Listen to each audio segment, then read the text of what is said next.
By the way, welcome to the grand return of Two Dudes and a Dog. Minus the dog because he's eating his dinner because he's a very difficult woman. I'm back. Yeah. I still do want to do a discount podcast. I want to have you there for that too. But this is also had a nice an idea little... for us. Oh yeah? What should we do? So I actually, yesterday actually, to cool down from a bit of some happenings, I actually listened back to like all of our podcasts. Oh really? And one, we need to do another drunk Fortnite stream because, you know. Abso-fucking-lutely. That hour of content had me... That was so good, I was like, what were we on that night? Where it just kept fucking flowing. And the second one is that I would like to do one based on game story plot design. That'd be good. Because we had a slight conversation about Fallout, and it's like the way it moves and all that. Yeah. And I think that's a good place to start, especially with all the new narrative-based games that are coming out lately. That's true. During the 2020 season. That's actually what I might be doing for the for my next Discount Critic, because I'm going to do one on Enter the Breach. Because like I'm also playing Spiritfarer, and while I like Spiritfarer, it's also one of those games where like I have to buckle down and really say like I'm going to do this for like 2.5 hours. But then what is it like? Into the Breach. It's one of those where you can just kind of turn it on, play for 10 minutes, and have to like no investment, so you can just do it in and out. I don't know. I like those games too. It's like obviously Spiritfarer is the kind of game that I actually play games for, but it's nice to have those little breaks too, where it's like something for everyone. Yo, it makes you feel like Batman. So one thing I do like about this kind of games is the reason why I really like Sudoku. Is that you can pick it up, put it down whenever you want. Yeah. It's kind of like, there was a game like that when I played as a kid.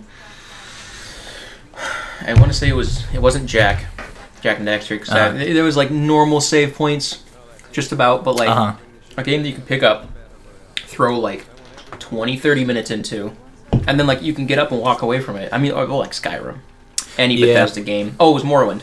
Oh, okay. It was Morrowind that you can like pick up, play for like half an hour, and be like, all right, and get up and go walk away.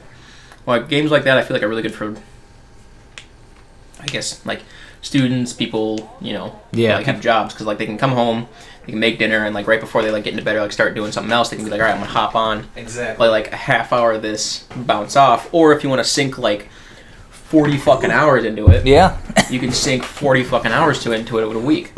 Like recently, I picked up Skyrim again.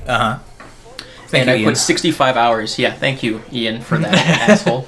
I pumped 65 hours into a new character in the first week, and I'm like, and I'm employed.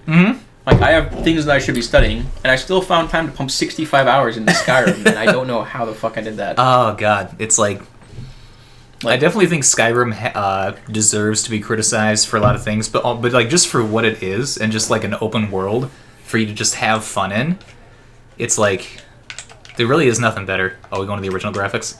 It's the only way to play it. New ones are okay, but like... Yeah, they does look more detailed, but this is... I'm just going to keep doing this so people on screen realize how much of a difference 343 put into this, and immediately, well, it's just a port into an old game.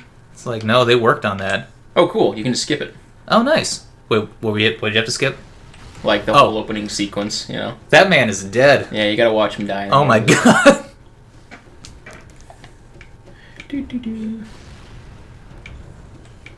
I too think about the crimes against the people. Open the door. Thank you. Oh, pussy. Come on. Oh. He got it. Yeah. There we go. He's fine. Oh, damn. Okay. The calm indifference as... What's fucked up is that I played through this like a week ago, and I'm already forgetting where I'm going. Halo is my what did I used to call it? Like this is my comfort thing. Like no matter how many years pass, you can always just pick it up and immediately. Oh, it's like not spirit animal. It's like, well, this is my I think spirit animal is probably. That's how I feel about Sly Cooper, is the firmest of handshakes for the firmest of boys. Speaking of firm, god damn. She really do got that code coursing through her veins, though. Oh. My neck, my back. My pussy and my crack. My specifically coded to be horny crack. My neck, my back, and the collection of ones and zeros that is my crack. And pussy. I still love the fact that Halsey was like, you know what, I'm going to create this in my image. And I'm not going to give her, like, you know, what's the word I'm looking for? Decency. I'm just going to, like... It's lonely out in space. Maybe that's why Chief likes her so much. Yeah, oh god. Keeps going back. So I know they're like full Oh, buddy. Okay. This is on heroic, by the way. Oh my god. When you bring the slow kid to class. They're doing a walk around to see how this... No, that's mean. Yeah. Jesus Christ, I'm lost. Man. Maybe I do need the new textures. I'm getting lost because everything looks the same. Ooh. Yeah, I know games have surpassed it by now, but the original Halo really was, It was the best gameplay loop of any game that I've ever played. Yeah, it's...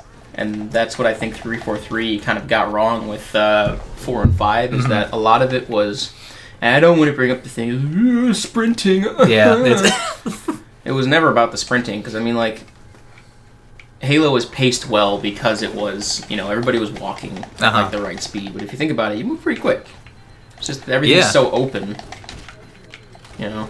I was gonna say it's not like you just walk. I think people disliked the adding the sprints was because once it. Yeah, that too. But also once you add sprint to a game, it does change it changes the dynamics of it. Like there's a reason that CS:GO still doesn't have sprint. Because like it's all based around just I don't know. I think it's like I think it's good for campaigns, but I think like for competitive, you either need to balance around the sprint or just not have it in general. And I think what people complain about 343. I don't know much about the Halo multiplayer scene, but I watch a lot of esports news, and the biggest thing people said from what I saw was that like they added the sprints, but then they didn't balance the gameplay around the sprint. Yeah, but a lot of it, too, is that 343 tried to create a game that was more visceral, I want to say, a lot more lethal. Yeah. So, like, Halo 5's big issue with, like, a lot of competitive players is that every gun was lethal. Mm-hmm. Nothing was, like the original Halo assault rifle. Like, you would have to crank, like, half a magazine. Oh, yeah. Even into, like, a grunt. Like, you'd really have to, like, sit there and really, really crank it into the guy. It's like... And like then you can pull out your secondary and finish him off. Like it was never like you could never have like a one-trick pony gun. Yeah. Like Halo 5 did, where like you could have like the burst AR or like the DMR, or you had like the pistol that was like lethal up to 3 shots, like no matter where you landed. Like the whole issue is that Halo was balanced around the idea of a gameplay loop of shoot, get rid of the shields, shoot with your secondary, or you had like a plasma weapon that you like get rid of the shields with, and then you like pull up the secondary. Like, the whole idea is that the game wasn't supposed to be a center your screen and do this, you know? Like, because then you waste a lot of ammo, but, like, if you hit him with half the magazine, pull out the other gun, you hit him once with the pistol, and it's over. You know? Yeah, because that's like... pull out the pistol? I think you could. Like, obviously games work with that level of lethality, but that's why I suck at Halo multiplayer, is because... Like in multiplayer is oh god, the realization. I saw the flame. I'm like, oh no. Yeah. But no, like I am trash at, like, I'm not good at shooters in general, but like with Call of Duty, I can at least like come in and I can make it work because the time to kill is so low, and that's why it's so popular. But like Halo is especially multiplayer too, is that like. You have to land a lot of shots in order to actually kill people, which is like the best Halo, like the best pro players don't really even go for body shots. Because like if you're good enough to hit at like whatever you want, as much as you want, it's like just go for the head all the time. And even then, you have to hit like 5 or 6 headshots to break through their shields, and it's still probably going to take your secondary weapon to finish them off. So it's like, and a lot of Halo 2 was done at like the medium to close range, so a lot of those kills you'll be in a corridor using bullet magnetism to kind of create this, get under it. And then you get under it, you get through it. I think I'm going backwards.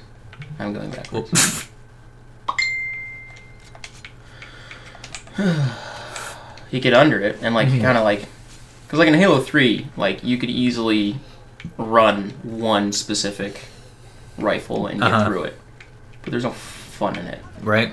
And a lot of the fun is being super kind of clearing out a room with a grenade and then running in there and cleaning up anybody, or finding a power weapon, or just kind of maintaining distance. Or it's weird, the gameplay loop for Halo, even in multiplayer, has always been more of a not how much it's not fastest gun in the West, but it's how much more about what you're doing, knowing how much more about what you're doing rather than just knowing how to shoot a gun. So it depends on game knowledge, and because I noticed that too. It's there's a different feel where it's if you know you're too low health to straight up duel. That's what gunfights in Halo feel. They feel like duels. When you meet a guy with full health, you both have DMRs, and you're both just jumping around trying to land hit. It feels like a 1v. It almost feels like a fighting game, but with guns. Yeah, I mean you're all kind of explaining now. So maybe this is all you got. So you got some you got some assault rifle. You can clean up the grunts pretty easy. Make yourself feel like a powerful person. And then you roll up and you try to get him with the plasma pistol, and you're like, man, this kind of sucks. There's different strokes for different things. And I'll see if I can find an elite. Here he is. Instead of lighting him up, you just kind of hit him with one of those. You smack him with one of those. And there we go. Bada bing, bada boom. Easy. And you stun lock them, because there's a lot of guns that have stun lock capabilities, a lot of weapons that just have lock-ons, You have to plan your timing around health packs, knowing that going around a corner doesn't always mean you're going to win. Even on easy difficulties, one good grunt squad can take care of most of your health. I think it's cool. It's I think it was there was some dev who I think it was actually shit. I have to look it up, but it might have been a guy who worked on Halo. But he basically said the whole point was that most games boil down to doing the same 30 seconds over and over again. And if you can make that same 30 seconds fun. Yep. Yeah. Or if you can trick the player into not realizing that you're just doing the same 30 seconds over and over again, you make the gameplay loop fun enough. It's then you got a game. And that's what made Halo 1 so much fun. And even Bungie believes that Halo 1 was the original sandbox style fighting. Because I've noticed that too. It's you can the environments are it's obviously linear, but it's just open enough that if you want to you can basically play your own style.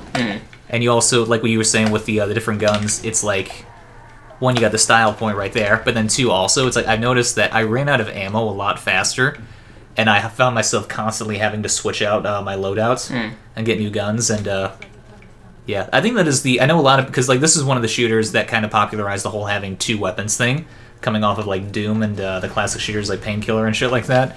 Yeah. But I think that is the whole, if you balance it correctly, that is the upside of just having two guns, is that you're constantly forced to be swapping them in and out. So it's Doom, you can use any gun you want. Halo, you have to use any gun you can find. Yeah, but with Doom, though, you are using a multitude of different weapons because there's multitudes of different ways to fight a boss. That is true. Even in the original Doom, you could square up with a Revenant and get easy clapped because you're well, I only use the super shotgun. I don't use anything else. The people who play through Doom 2016. Do people do that? Oh yeah, the super shotgun. Are there gun snobs in Doom? Oh yeah. Oh no. But the thing is that those are the same people that are complaining about how the Marauders in Doom Eternal are too hard because it's well, I get you he has an invincibility shield, and it's okay, how do you get around it? Well, you gotta wait until he slashes. Okay. Can you not wait that long? Does everything have to just be, I want to point my super shotgun at it, and if it doesn't die, it's stupid. That's basically what some people are boiling down to. Because, I never thought about the Marauders as, a challenge, because I would, I would drag him out, get him to fight, hit him with the ballista, and then I'd jump in and try to hit him with the super shotgun while he's stun locked, and then back up and let him do it a few more times until he's dead. There's no, So you're saying you actually used critical thinking to solve a problem? Well, the idea is that you have to, you have to think about it. And a lot of people think Doom is just this mindless slaughter field. And it's not. It's like... It's never been that. Like, even in the original Doom, like, well, like, E1, M1, like, you're literally just running in a straight line and shooting anything that moves. You don't even need to kill them to complete the level. It's like... I mean, you literally start out with a pistol. Yeah. And only if you are a lucky person do you get a shotgun. Mm-hmm. I mean, obviously, when I played Doom 2016, it's like, you had guns you preferred. Yeah. But at the same time, it's like there were... Like, if I saw a dude with a shield, you switch out the plasma rifle. And it's like... yeah. Yeah. There's also the... what is it? That's also a weird thing for... Like, because... I know people think balance is mostly about, like, they associate that with multiplayer, but single-player games, too, you do have to, you have to balance shit, because, like, there's another theory that, I can't remember who it was, but it's like, they said, in a game, if you make one option specifically always stronger than the other options, it's like, even if people don't have fun using it, they're like, they find more and more that they'll just use that option because they, just because it works. So it's like, you kind of have to, it's weird. It's like people will find the most efficient way to do things no matter what, so you have to make it fun to be inefficient. Yeah, and like a big thing about like that too, and like what makes Halo so much fun for that same reason is that you can't just like... Because like I used to be that kind of kid that was like, well, I only like the human weapon because they're like, you know, they're big and they're strong and they sound cool. Sorry. And then you realize that like, if you only use the assault rifle and pistol, you're always going to run out of ammo. You're never going to do damage to shields properly, and you're going to be wasting a lot of ammo trying to get through the shields. Yeah. Like, and I proved that right there at the end. Like, if you kind of swirl back, the human weapon just bounced off of that plasma shield. Yeah. I shot it once or twice with the plasma rifle, and it went purple. That alone... Balance. That alone is proving it. I don't know why we're watching that scene. I actually did not realize that the Halo was an actual, like, world. I thought it was just... I didn't realize it actually had the wild. I thought it was just a big ship. I mean, it kind of is. Think of it kind of like the... like, you remember the movie Elysium? Yes. So it's kind of like that, but the main purpose wasn't for bougie people to go and spend their enormous wealth away from poor people. It was a kind of like a place for the people who operated it to live, in a way. Okay. You know what I mean? Because it was used as a weapon. But it was also, like, habitable. Yeah. Were they all dead? Were all those guys strapped in just dead? Yeah, so I actually have a funny story. So there is lore about this, about how, like... Like, if Chief had sat down, nobody would have died. Nobody would have died. Really? Yeah, because these things are meant to fall and, like, crash. Right? So there's a lore thing. I don't know if this is true or not. But like, if he would have sat down, they would have all survived, because when this hit the ground, because he wasn't standing, this 3-ton like hunk of metal ricocheted around the inside of the cabin and like just annihilated everybody. Oh my! So Master Chief was like just a fucking pinball. Yeah, just breaking everyone's bones. And everybody's just like, you know, like, whatever, dude. Just like the fucking idea that that is my I choose to believe that is canon, and no one talks. That's why everyone's like respects Master Chief, because it's like, yeah, he'll lock you in a spaceship with him and crash it. It's just so funny the way it's just like, yeah, like if Master Chief would have just sat down, he would have had a whole squad of Marines. We were like, no, the fucker had to stand up and like ricochet around like a pinball and like just annihilated everybody in the area. I wonder if there was like one of the grunts, like when they strapped in, they heard their buddy was like, Master Chief, strap in. And then Master Chief was like, no need. No need. And then that one guy was like, wait a minute, if he doesn't... Oh, God. Oh, no. Chief, sit down! And then Chief just looks at the guy in the front. He's like, you should have paid me that $20, Kyle. What? What are you talking about? Everyone's dead. Yeah, so another cool thing about balancing that I'll bring up before we get too off topic, but so there's always an anchor weapon in most games that they like base the idea of damage and like accuracy and all that around. Okay. So Halo did it in a way that didn't have actual visible like stats or numbers or all that. So the gun that they based everything around was the pistol. It was the end all be all. Yeah, it was the end all be all flat line of like base damage, and everything was built around the idea of that. So the assault rifle is faster and weaker with a higher cap than the pistol. The plasma pistol was just the Magnum with plasma. Okay. Like, a lot of it was based around that as a plant weapon. So, like, the sniper rifle was just the Magnum that can one-hit kill. Okay. The shotgun was just a larger Magnum. Like, I know it's not, like, that specific explanation. Like, there's an actual detailed explanation I'm not fully understanding right now. But everything was based around the idea that you would use the Magnum as much as physically possible. So everything was balanced around the Magnum. And even in multiplayer, it was done the same way, too, so... Because you see a lot of games that struggle with balance is like... power creep is a thing. That's like why multiplayer games lots of... Like, Hearthstone is a huge problem with it. Where it's like, they have... Obviously, you got to keep releasing new decks to, like, keep things fresh. But the whole... Kind of the whole problem with that is that as you keep releasing more decks, you need people to, like, want to use them, so you have to make them strong. But eventually you get to a point of, like, if you're not careful, you'll make so many new decks that are incrementally stronger that eventually it's like, why would you use the original cards when there's an objectively superior version of that? Wasn't that the whole idea behind, like, the Yu-Gi-Oh stacking, too? And that's why they had to, like, make, like, you can't use certain versions in tournaments, and then, like, when new versions come out, it's like, well, you can only use this one now because it's better balanced. Yep. So it's not that, like, oh, like, I only have to buy cards until I get, like, the best deck. You have to keep buying cards. Exactly. The meta changes so much that if you actually want to play the game as it's meant to be played, you can't have certain cards because they're so overpowered for it.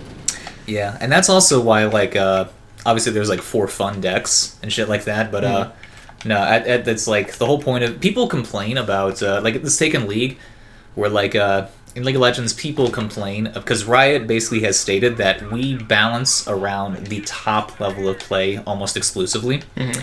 And well, I don't blame them for that because they have such a big popularity from LCS. It makes sense to balance it around what makes them the most money. Yeah, but that's also, like, the reason they need to do that is because if they balance around the casual player, and so they say, like, a certain champion, like, what is it? We'll say Tryndamere is underperforming. We think in we'll say he's a shit. He's actually a good example because he's trash in Challenger, but when you go down to, like, bronze and bronze to gold, he's a pub stomper. So people said that, like, what is it? It's like if we we're nerfing Tryndamere specifically for casual play. It's like at that point you've effectively removed one champion who will never be picked in competitive. But then at the same time, if you say we're going to buff him for pro play, then you get to the point where it's like people who are good enough in lower elos will use him to the point where it's like they'll almost artificially inflate their own skill just because they're trying to get him to get play in the higher echelons. Like, that was actually a thing with Aurelion. I don't know if you... I know nothing about League. Okay, well, there was a champion, you know Aurelion Sol, right? Correct. Okay, so Aurelion Sol was a champ who they released, and the way he worked was basically that he had a mechanic where they wanted to buff him because he was a new champion. They wanted to see him have more play, and they buffed him for I think it was competitive, and it got to the point where he was so strong that basically people, like, one of the top players in the game, Dopa, said that a bronze player could outlane a challenger player as long as they picked Aurelion Sol. So it's like, I don't know where I was going totally with that, but it's like the whole point of balance is that, like, it's so finicky that, like, if you don't also, like, I think it's because if you don't balance around the highest level of play, then like if you just balance around, like, casual players, then obviously competitive is broken because the best players in the game are going to find ways to take that small advantage and they're going to push it to the nth degree. I mean, that's like a big reason why Call of Duty is like, everybody's like, well, like, you know, the AK is like so strong and like this and this, like from the original or like Modern Warfare 2 days. Like, oh, the AK is so strong, like, you know, the AA-12 is, you know, it's too fast, it's a shotgun, and it has no range. And you're like, well, if you think about it, as long as you're, like, one of the first people to get under it, you could easily outperform an AA-12 with anything else. Yeah. So it's like, yeah, that one guy pub stomped you in a match, it's because he knew how to get around the way you're playing. Yep. Like, but if you put him in, like, a higher echelon match, then it's like, if you put him in, like, the pro plays, he can't do shit. Yeah, AA-12 means nothing in anything other than, like... anything other than that. So, like, I think there was somebody that like brought up before. They're like, oh, like the intervention, like it's just for kiddies who just want to go out and quickscope. But it's like, at the same time, as a pro player, getting good at quickscoping meant that if you can land the shot every time, it's a one-hit kill from any distance. Why wouldn't you do that? Exactly. That's literally like, that's your super weapon. Yeah. If you can get in it, get down on it, nobody can stop you. And like, if you had a decent class setup so that nobody could get around you, like, I mean, it makes no sense to like people like, it's a sniper rifle. Yeah. No, but like, no quickscoping. It's like, but he's here to play the game and win. His thing isn't realism. Call of Duty was never meant to be realism. Yeah.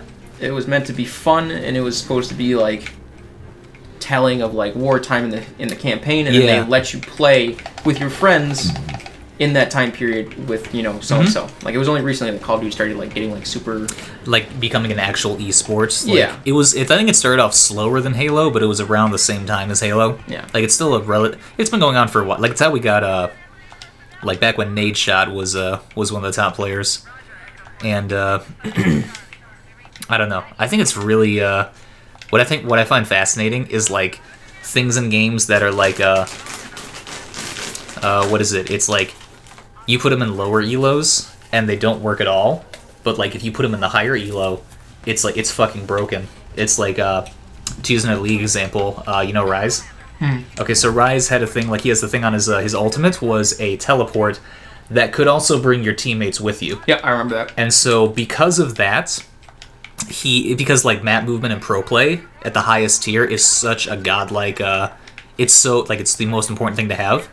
Then he was pick ban in pro play for so long, but then if you go down to like bronze or silver, it's like he sucks because like nobody at that elo knows how to actually properly use it. Exactly, yeah. But then so eventually what they had to do was that they nerfed his numbers to the point that there's even in high elo there's no reason to pick him.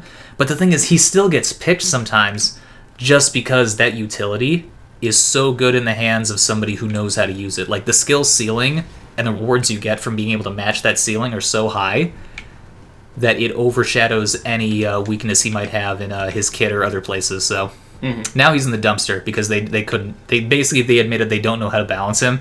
So we just don't ever want to see him again until we can figure it out. Which sucks because like, I don't know, game design is so like, it's so fragile. Like you make one little number out of place and you just fuck the whole thing. I feel like that was a good talking point from when we were bringing up Fallout too, is that like everybody always has a better opinion than the people that are actually making the game. And then they realize that how much effort and how much time and how many like, time, how many days, how many weeks, how many months it takes for just like one encounter to go well. Like, and to bring back to Fallout 4, like you could, I'm totally not going to that. Like you could Let easily. it go. How did the other guy survive?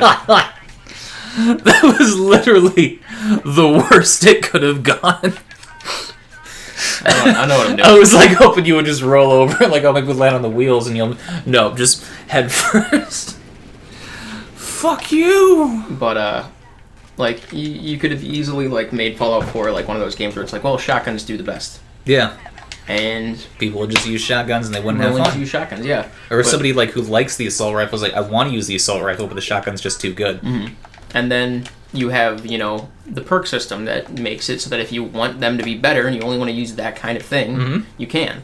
But with games like League and like Halo, where there are no perks, you're dropped into it with what you got. And you got to use the sandbox, like using blue buffs, using red buffs, or picking up different weapons, finding, you know, unique little carriers and characters and stuff like that. Like, the idea was never to make a game that people wanted to play. I think a lot of good games come from making a story and then making everything else work around it, which I think is what Fallout has been doing wrong. They have a great way to play the game, but the story always falls flat. Where am I going with this? I'm really trailing off. No, hold on. So, like, going back to the game design, like, you have to sit down and figure out, like, how long this 20-minute encounter that could take someone 2 seconds with the right build. Yeah, and it's... You know? It's really... I think the weirdest, like, balancing for competitive play is obviously, like, that's hard. But I think it's almost harder to balance around fun. because like it's kind of it's like you can make a game balanced and playable and accessible, but if and it's then not have it be fun, fucking just ass. Yeah, it's like Warface. Yeah, I've heard. I never played that, but I heard things where somebody was like, it's just boring. It's like I think a game has to be inherently unbalanced to be interesting. So one of the old games that I used to play with a couple of friends of mine in high school was a game called Tactical Intervention. So it was this it was a shitty little. So one of the guys that created it was one of the original creators of Counter-Strike, like back in the 90s. Like one of the original. Well, he just dive out of the way. Yeah, one of the original Counter-Strike guys from the 90s, and like his whole goal was to create a more energetic, fast-paced, and like efficient way of like playing Counter-Strike, like a new way of thinking it, the way that he would have wanted to do it back in the day. Right. And it was this clunky fucking mess. It was all about getting in cars and capturing VIPs, and you had to earn money in game to get loadouts from guns and all that, which was fine. It was actually it was a fun game. It was absolute ass though. The only reason what made it fun is because you get a bunch of dudes together, you get slap happy, and then all of a sudden the way that your character is holding the gun over his head because you can do this lean cover fire. It was just so much fun because you could run around a corner, full sprint with your gun over your head. Oh, man. Just firing. Just absolutely haphazardly firing. Getting into a room, getting all the kills. And then, 2 seconds later, you get bit by a dog because someone had a couple of dollars floating around in their wallet and bought a dog that he could use on the battlefield, It was just a stupid little fun little game, and it was so fucking unbalanced because if you were able to buy even $1's worth of points, that buys you the best gun in the game, which truly was balanced. I mean, it was just a shotgun that had slug rounds, and they didn't know how to balance range, so you could just, oops, character's gone, But that game was just so much fun just to just get in, you play 2 5-minute matches, you get shot by a few dudes who have dogs, and then you get a couple really good games, or you're just rolling through. Ooh. You're just rolling through it.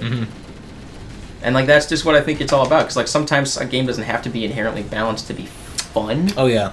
But a game doesn't have to be unbalanced to be fun. Like Halo is well balanced. Halo 1 is well balanced, and it's fun, and it's literally going to outlast us. But then you have games like Tactical Intervention, which are only fun for a little bit because they're unbalanced, and they think, oh well, everybody's having fun, nobody's complaining. It's just that a few people are mad that it's unbalanced. Fine. Yeah. And then they leave it. It's also, I don't think Tactical Intervention ever thought they would be a competitive game. It never was. Yeah. It never breached over 10,000 players on Steam. Aw. Yeah. But I think what I was the way I was talking about where games are better when they're inherently unbalanced, because that's more for the I was thinking about the fun factor, but just the I think it's fun because it feeds the competitive thing. So we'll say let's just use an example. We'll say League again. Is that if there's one champion who's basically really his whole thing is that he's just insanely tanky, and that's why he's so good. Is that what people what they expect people to do is that to instead of just nerfing him, they give people the time to find what just the way he taps the button. Sorry. Yeah. It was it's somebody's say he's strong because he's really tanky. Ergo, players are going to find another champion who's good at killing tanks, and they'll use him. And then people who want to play the guy who's really tanky will start to find strategies that because then after okay, so it's this guy's tanky, so therefore Vayne is popular now. So now Vayne's being picked all the time to counter this guy. Well, then somebody's I want to pick this guy, but Vayne will counter him, so I'll pick somebody to counter Vayne. And so, it's this whole snowball, and then somebody's I'll counter that guy with that guy, and then it's this whole snowball of balance. All that happened was because one guy was just a little bit too tanky. And it's little shit like that where that, the players almost balance the game themselves, but I think the only time the dev should really step in is if something is, if it's a statistical anomaly, if it's too strong, you can go in there with little to no effort and just dumpster. If you're Yasuo, you get a Guinsoo's, and then all of a sudden the game's over. That's a problem. But if you if you're a full build Yasuo and you're landing hits, there's no reason behind that to balance him otherwise, because he's just good when he's built. That's how it's supposed to be. It's weird you bring up Yasuo because he's actually a really good example of like because of the fact that he has such a high skill ceiling, is that they have to balance him now because like if he's ever like so strong that like if they make him too strong and someone can play him to that ceiling, then because there's so much room for skill expression, is like if you play him perfectly, it's an auto win. And so they want to make it to the point where like you can play him perfectly, but the other team still has a chance to be able to come back and win. Because at the end of like the perfect thing that competitive games I think want is they want it to be like at a 50-50 win rate, where it's like everything should that's what the perfectly balanced game would look like. But I don't know. It's like they want to make it to the point where just having a certain like champion, or like we'll CS:GO, like say CS:GO, like they buff the shit out of the AWP, where it's like having an AWP on your team statistically just increases your chance of winning. It already does. Then it's like, yeah, exactly. But it's like it's not to the point where it's overbearing, where it's like if you 60% from what I've like seen of most game developers is like when something like an item or a champion or anything in a game reaches a 60% win rate, then it's a problem and it needs to be dealt with right there. Because even that just slight 10% deviation is inherently unhealthy for people who want to play things other than that specific champion gun or whatever. And I think that brings up a really cool point for like single player games, because there is kind of like a whole area around making a game fun because it's imbalanced. And I want to bring up two very specific ones, but like I've been playing a lot of Dishonored lately. Okay. I bring up a lot of very like specific details from Dishonored, where you start the game, no perks. You could play through the whole game with no perks. Easy. But the game itself is inherently imbalanced because you can't just like run into a room and like stab a dude and then get away with it. Like you've got to like plan your shots, you got to do this. And I know that's the whole like strategy thing. Like, it's not imbalanced. It's just you got to get good. And that's just you're right, but you're wrong. It's like Dark Souls, which is my next one. You literally are at a disadvantage that whole game. Yeah. At no point should a mere mortal who's made out of what I've learned is just ash, basically, should be doing that kind of damage to a giant. No. Like the whole you game have to like it's about sucking, and it's about it's about sucking, learning, and understanding, because you're always going to be at a disadvantage. You're never going to walk into a building, and when you're at an advantage, it's because you're a new game plus. You already know, and you're built to shit. You already know exactly what's going to do the most damage. Yeah. But you can't do that until late game, and at that point, you are on level playing ground. Yep. Because they can do the same shit to you that you can do to them. But at no point are you ever better than anybody else in that game. And I'm not saying as human, but I mean like in like. Like in an in-game universe, you're and it's actually weird that you bring up Dishonored, because like that's almost kind of like a thing with imbalance, where it's like if there's a balance issue in a certain way, it'll fundamentally change the whole play style of the game. So like you take Dishonored, it's like you can obviously walk up and just start a sword fight in the street with a guy, but it's also not strong enough to the point where it's like you'll win every single time. Yeah, like one street card could put you out of your misery. Yeah, it's heavily like that's why stealth is almost always the better option. So it's like the game is heavily unbalanced in favor of stealth, and people be like, "Well, I want to melee should have been like a equally valid option." It's like, well, if they did that, that'd be a whole different type of game. Then Dishonored would be a brawler. It's because of the imbalance that they have towards certain gameplay styles that it makes it what it is. And obviously you can still go into melee. I'm sure people do like and there's builds for it, because like you can go into a game and like there's a perk in Dishonored 2 called, if I remember correctly, it's called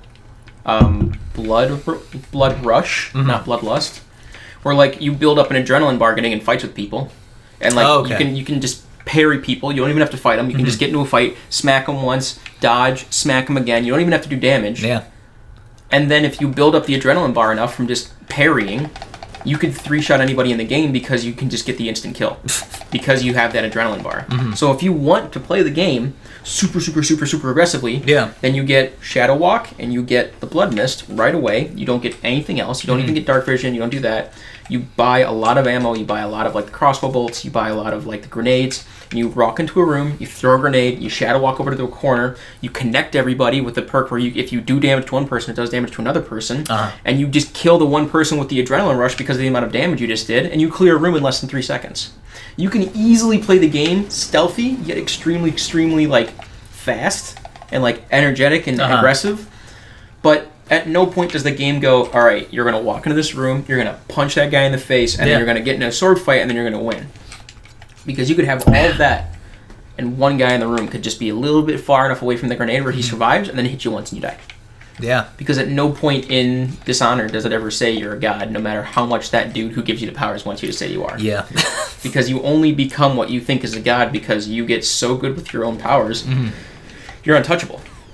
If nobody can never touch you, then of course you're going to be invincible because nobody can touch you. That's the whole point. You're not supposed to be invincible. You're supposed to be smarter. Yeah, and it's like it's almost kind of weird, like where they give you the option to basically go against the antithesis of what the game is.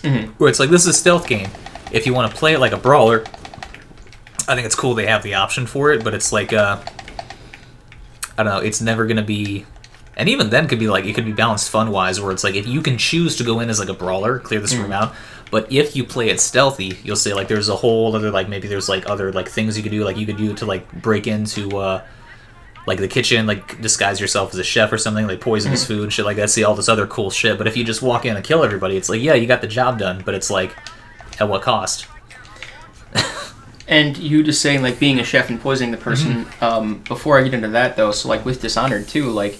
You have the option in both games to not take your powers and go powerless runs each time. Wait, seriously? They give you a button in both games where you can literally look at the outsider and go, no, I don't want him. I'm going to do this on my own. And you do it on your own. That's kind of cool. And then you go through the whole game with only the pistol and like your grenades and like your sword. No jumping around, like you do all the stealth the same. And fundamentally, the game is just as fun. It doesn't make the game any harder. Yeah, I mean, it makes the game a little harder. Well, like, you don't have like the flash abilities and stuff. But like, I can't imagine playing it without Blink. I mean, I've done a run before of no powers. It fundamentally the game is great. It's still just as fun. It's actually it's just different. It's a whole different game though. Yeah, and it makes it that much more fun. And I think that's kind of like why Skyrim was so much fun. And that's what I was getting into with the chef. That like that whole quest line. You can just run in. And you can like stab him, or you can come at him with a broadsword, or you can like sneak in, be a chef, or you can play the whole game as like a rough and tumble like two-handed guy, or you can be like a stealth archer, or you can be like a magician, or you can be some kind of like, you know, you can even spec specifically into one type of magic and then still be a two-handed and be like a paladin build. You could only do like one type of magic and then have like, you know, like really good proficiency in two-handed. Like there's so many options for Skyrim that kind of create that gameplay without actually going into the like the nitty-gritty of the game. Like you don't even know everything about the game to do any of those builds. That's actually I think that's actually what I was trying to say in my my Wasteland 3 review, was that it's like, because there's a thing about when we talk about balancing around fun, it's like different people find different things fun. So it's like, and I think why Skyrim was so popular, and the one good thing that makes it like just like we're gonna be this shit's gonna be talked about for years. But like the reason why Skyrim is so long lasting is because Skyrim basically says that no matter how you want to have fun, we have a way for you. And I think what makes Skyrim different from say a game like Wasteland. Is that like Wasteland is like, we're here for a very specific kind of fun, and if you're not about that, then you're not going to have fun with this game. But like with Skyrim, there isn't. It's like if you want to be a thief, you want to go all in, you want to go like basically they're like the metaphor I used was is like in Skyrim, if you come to a locked door, it's like there's like you can either steal. There's 1,000 different ways to open that door. 1,000 ways different. But like Wasteland 3, if you come to a locked door and you're not good enough to open the door, the game straight up tells you you don't deserve to see what's behind it because you didn't spec into it and you didn't commit to that.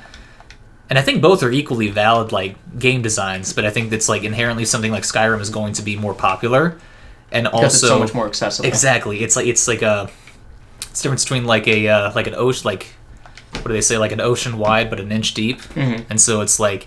Yeah, it's got something for everyone, but at the same time, the thing is, people also like they do shit like what you did, where like they have certain runs where like they challenge themselves. So like, it's like it's so fascinating because Skyrim is like, as much as I'll criticize, and other people criticize it, but like Skyrim is basically just clay. It is literally whatever you want it to be, and then whatever the fuck you want. And then you added mods, and it's like fucking forget about it. Well, the thing is too is that like my last 3 playthroughs of Skyrim, I told myself no mods, and I still had. I almost want to say more fun than with mods because with mods you have this preset idea of what you are putting into it. That's true. So like they're like, oh, big titty, stronger magic, big titty, big armor.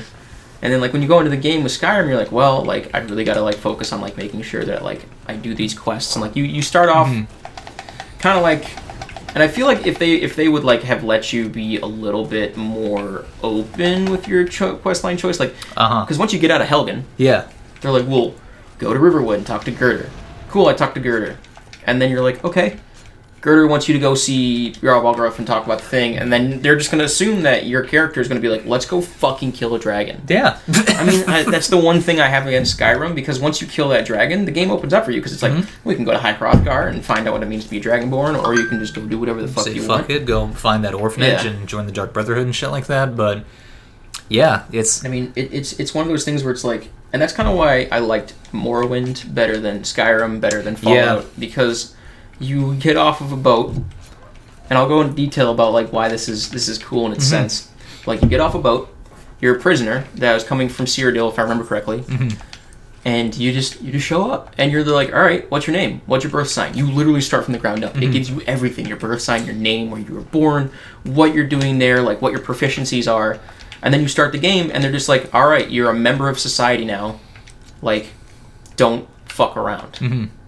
At no point does the game go, find out who you are. What is your purpose? Yeah. Go talk to this person. You literally step out of the door, and they go, all right, later. Hey, cool. Listen, can you do a job for me? There's this guy named Cassius Curio. He's always shirtless and he's jacked out of his mind. Could you take this to me for him? And you could just say no. And then you wouldn't even start the Blades quest line. You wouldn't even start the quest line where the king asked you to become a spy for him to find out what the fuck is going on in Morrowind. You just exist. You're a human or whatever the fuck. Like... At no point does the game go, you have to do this if you want to beat the game. There's just a point in the game where it's like, you're so strong, why wouldn't you want to kill God? I mean... Oh my god, you're not wrong. Because, I mean, you go in and you literally fight Dagoth. Yeah. And, like, he's just like... Or no, you fight Dagoth, and then you go and find out, I'm fucking forgetting his name, but he literally, like, the whole point of the game, like, there's actually real lore to the game, where your character has come to an understanding of Chim, where if you die, you just restart. You just reset. You canonically, in that universe, can never fail, because you can just reset yourself. Oh, so shit. when you fight the final boss, he doesn't fight you back. Because he's like, I know I'm not going to win, because you're just going to keep retrying until you do. So he just accepts his fate. Oh. He's like, if you've made it this far, the timeline has collapsed in on me. There is nowhere else I can go because of the things you've done. No matter what you do in the game, because it's like that your character itself is primed to kill God, but it never tells you kill God. That's never your end game. The game doesn't end because you kill God. The game ends because you've done everything that your character has been destined to do, not because you wanted to do it or was told to do it. That's actually, like, as far as I think the word for it is like diegetic game design. I love when they do shit like the whole thing where it's like where like obviously quick saving is available in games, like loading is in a game, but it's like when they make that like the actual kind of essential parts of the game part of the world's lore, it's like that's I think you wouldn't give it to me, so it's mine. Oh, that was the last guy. I think you did a war crime. I think you did a war crime. That's okay. Oh, God. Okay. Moving on. What was it? Oh, yeah. So, what I was going to say was, like, because like, people talk all the time about, like, the difference between Skyrim and Morrowind, and people complain they dumbed down Morrowind to make Skyrim, but I think the whole... Morrowind was really fucking, like... Yeah, Nick raves about it, too, but I think... Well, no, like, it was fucking frustrating as fuck, like, the first time, because the combat system isn't based around whether you hit or not. Yeah, it's based around, like, your proficiency with a certain skill. Yeah, so you could have, like, the best sword in the game, and if your character doesn't know how to use it, you will never do damage. Yeah, and that's kind of choice. I think it's the difference between, like Skyrim is basically the end all for like the modern Western RPG, but it's like it all like the thing is that Skyrim represents the kind of change in game design, and the basically philosophy was that old RPGs and shit like that. And that's why Wasteland has such a niche audience. Is that Skyrim lets you be whatever you want to be, and then old school RPGs like Morrowind and Wasteland, they let you be whoever you want to be. Mm-hmm. I think it's definitely a big difference that some games.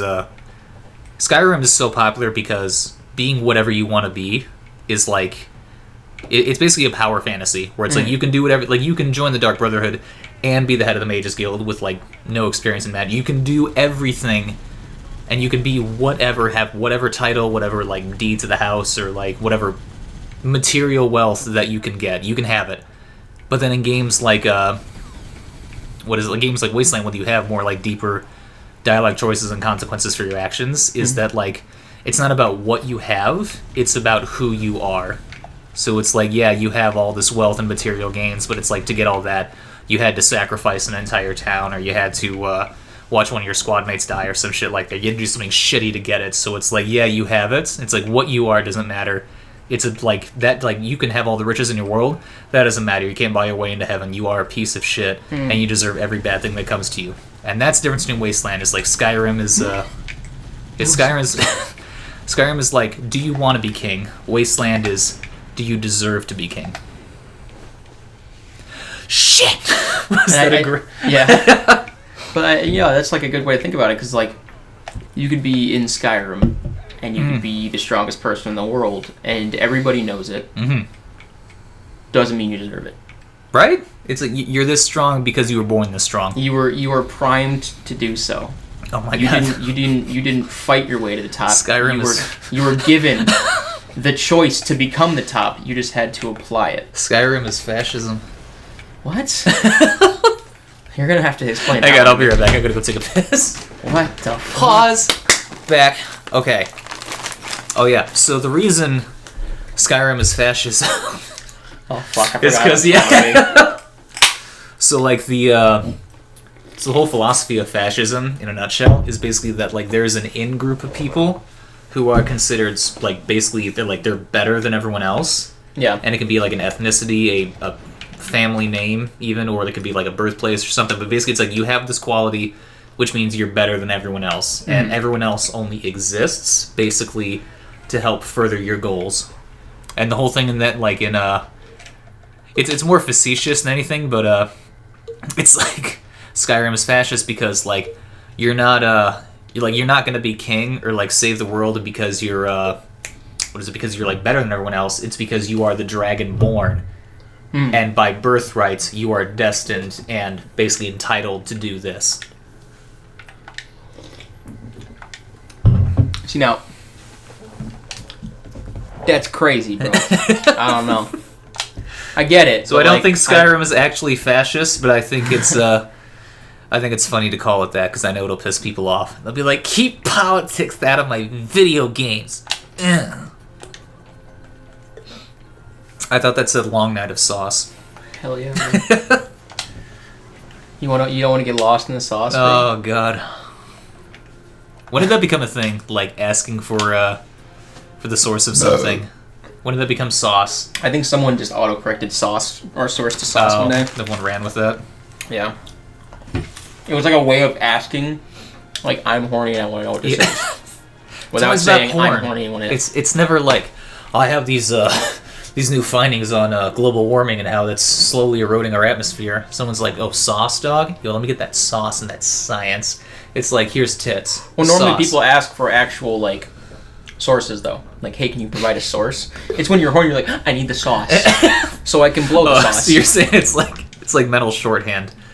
Yeah. Oh, I love this mission. Why do you want to kill your fellow Marines? She dies anyway. Oh, does she? Oh, big sad.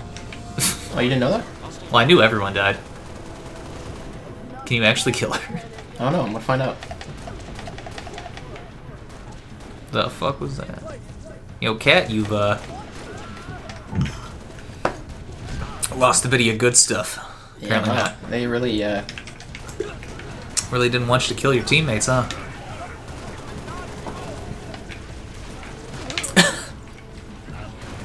fuck you Bruh. Should have gone to college. There was actually a something I wanted to bring up. I'm trying to think of it. Mm-hmm. It wasn't about fascism. Say it was or wasn't about Wasn't fish. about Okay. No, we don't do that here.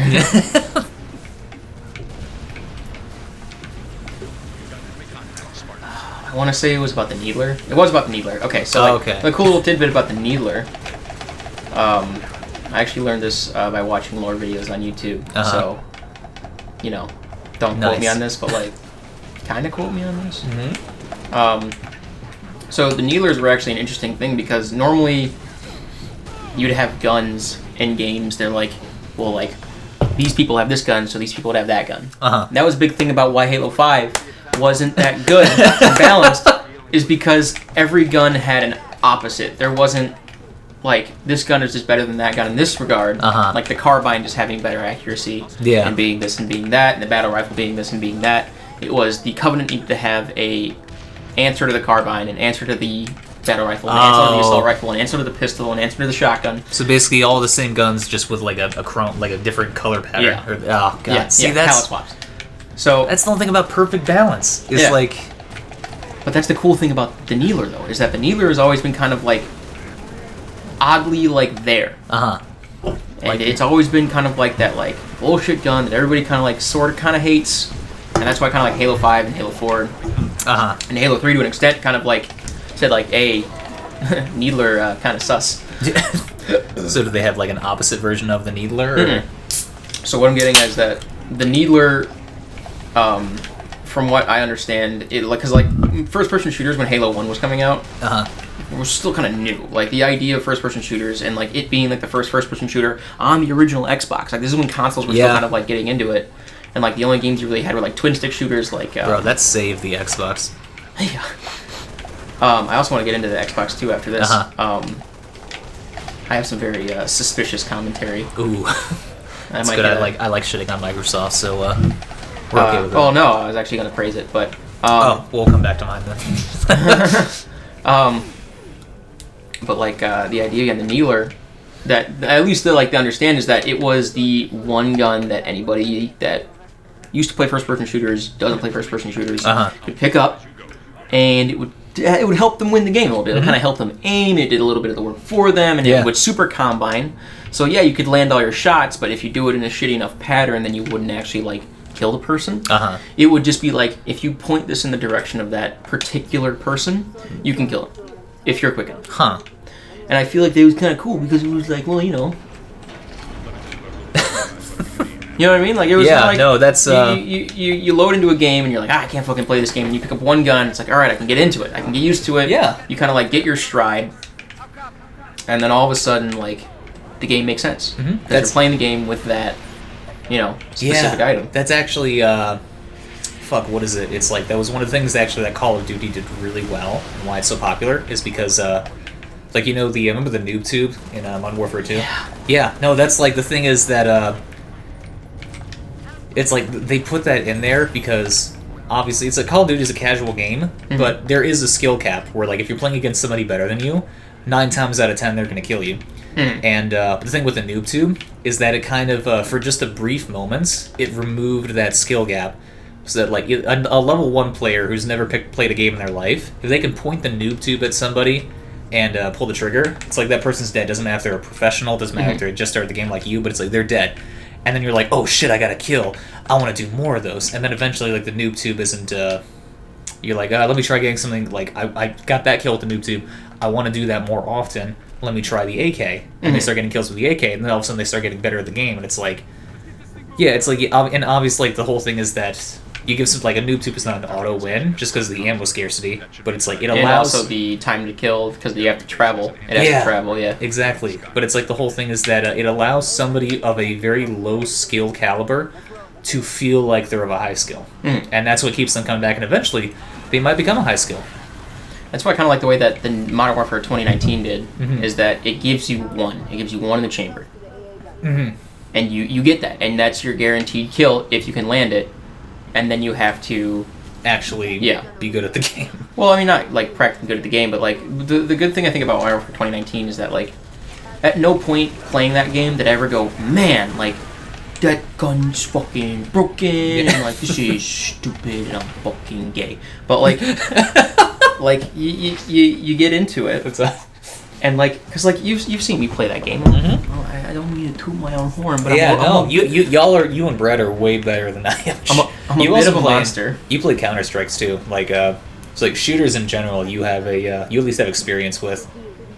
It's just a fun platform to play on, but like, I can pick up any weapon in that game and do damage with it because the game is based around the idea of like lethality to an extent, because every gun is lethal. But in its own right, because I mean, you can be like me and only use pistols. I only fucking use pistols, and I still like fucking top leaderboards. Yeah. But it's because people try to use every gun in every situation, not realizing that even though you're playing Call of Duty, it doesn't mean that every gun's going to be good in every situation. Because that's the whole idea of having different guns. Yeah. Like if we all could just use the old Vietnam M16. And the AK-47, nobody else would use anything else. But the idea that the AK that we used to have back in the 40s is not the same AK we have now because it changes, but we still have that original one. The Americans have used the same fucking the same like base, like I want to say Bushmaster platform or Remington platform for like fucking like 70 fucking years. Like I think the M16 in Vietnam was basically like what the American rifle, at least like for the average infantry, is kind of like built on. Where it's like, here's a machine gun where like you can do a shit ton of damage. Yeah, it's a really good base platform because it's extremely moddable. I just referred to murdering people in war as doing a lot of damage. That's a lot of damage. But I mean, like it's a base platform for you to do whatever the fuck you want, and I think that's Modern Warfare captures that perfectly because of its gunsmith system. Yep. Because you can have whatever fucking gun you want in the game, and you can build it around what you want it to do. Yep. So if you want to, like get an M4 and you think it's a little too big for what you want to do, you smack an 11-inch barrel on it, rip the stock off, put a 100-round drum on it, and you go fucking screaming into battle.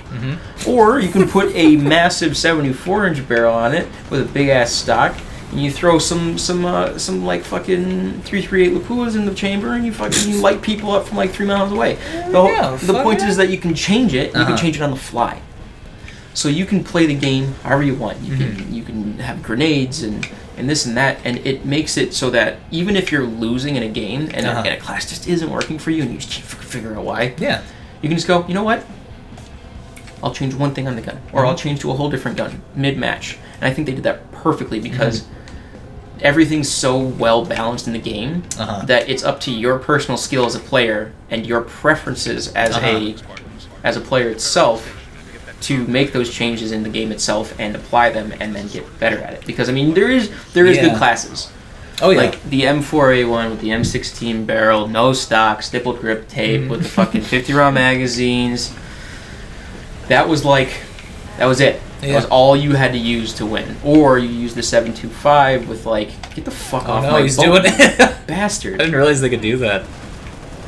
Jesus. Yeah, they steal it too. Like you can just run 7.25 with like, you know, long barrel with slugs, and the M4A1 with that build out I was talking before, and then you just win games because you just had range and you had damage, and they both had mid to long range, and then you used the shotgun for short and mid, and then you win. That was it. You didn't even have to have decent class setup. You just did that. You won.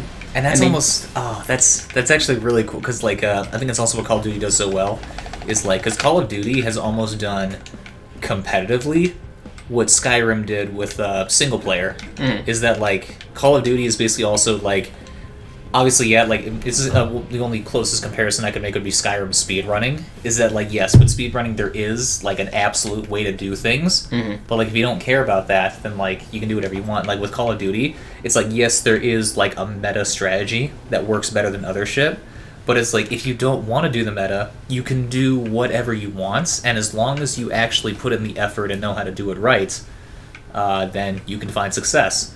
Also I think you're dead. I'm trying to like scoop myself. Now watch me whip. Dude, I'm cranking, dude. Let's get it. Oh, bro, this song slaps. Like, Chief, what are you doing? I'm on top of it. Hang on, dog. I'm just vibing over here. I got my lo-fi playlist on. I'm Yeah, but like with having a moment. With Call of Duty 2, they recognized that some classes are overpowered and made changes to prevent that. Yeah. Without at the same time keeping everything else the same, and not having like a base weapon to model it around. But like, well, it's like a little too fast, we'll just drop the fire rate, or like it's killing too fast, we'll drop the damage. They made like big changes, like, well, you know what? It was a little, you know, a little strong. Something about it wasn't working. So they reduced the fire rate and they reduced the range. Easy. They don't even have to reduce the damage. So it'll still kill the exact same. Just some things aren't sitting right. You know, it just doesn't kill at such a long range. Or the damage drop off is a lot stronger now. Or like the bullet velocity has been dropped to the point where like you really need to like get into the game and like really rush down people to get there. They don't immediately go, well, the AK is too strong. Let's just bump the damage down by 5. Yeah. And then it takes an extra round to kill. You know, they keep the damage and the lethality the same. But it makes you really think about what you're putting on the weapon itself. Because like I could always say like, because I normally do ADS builds where like I'm running like constantly fast weapons, no stock, shortest barrel possible.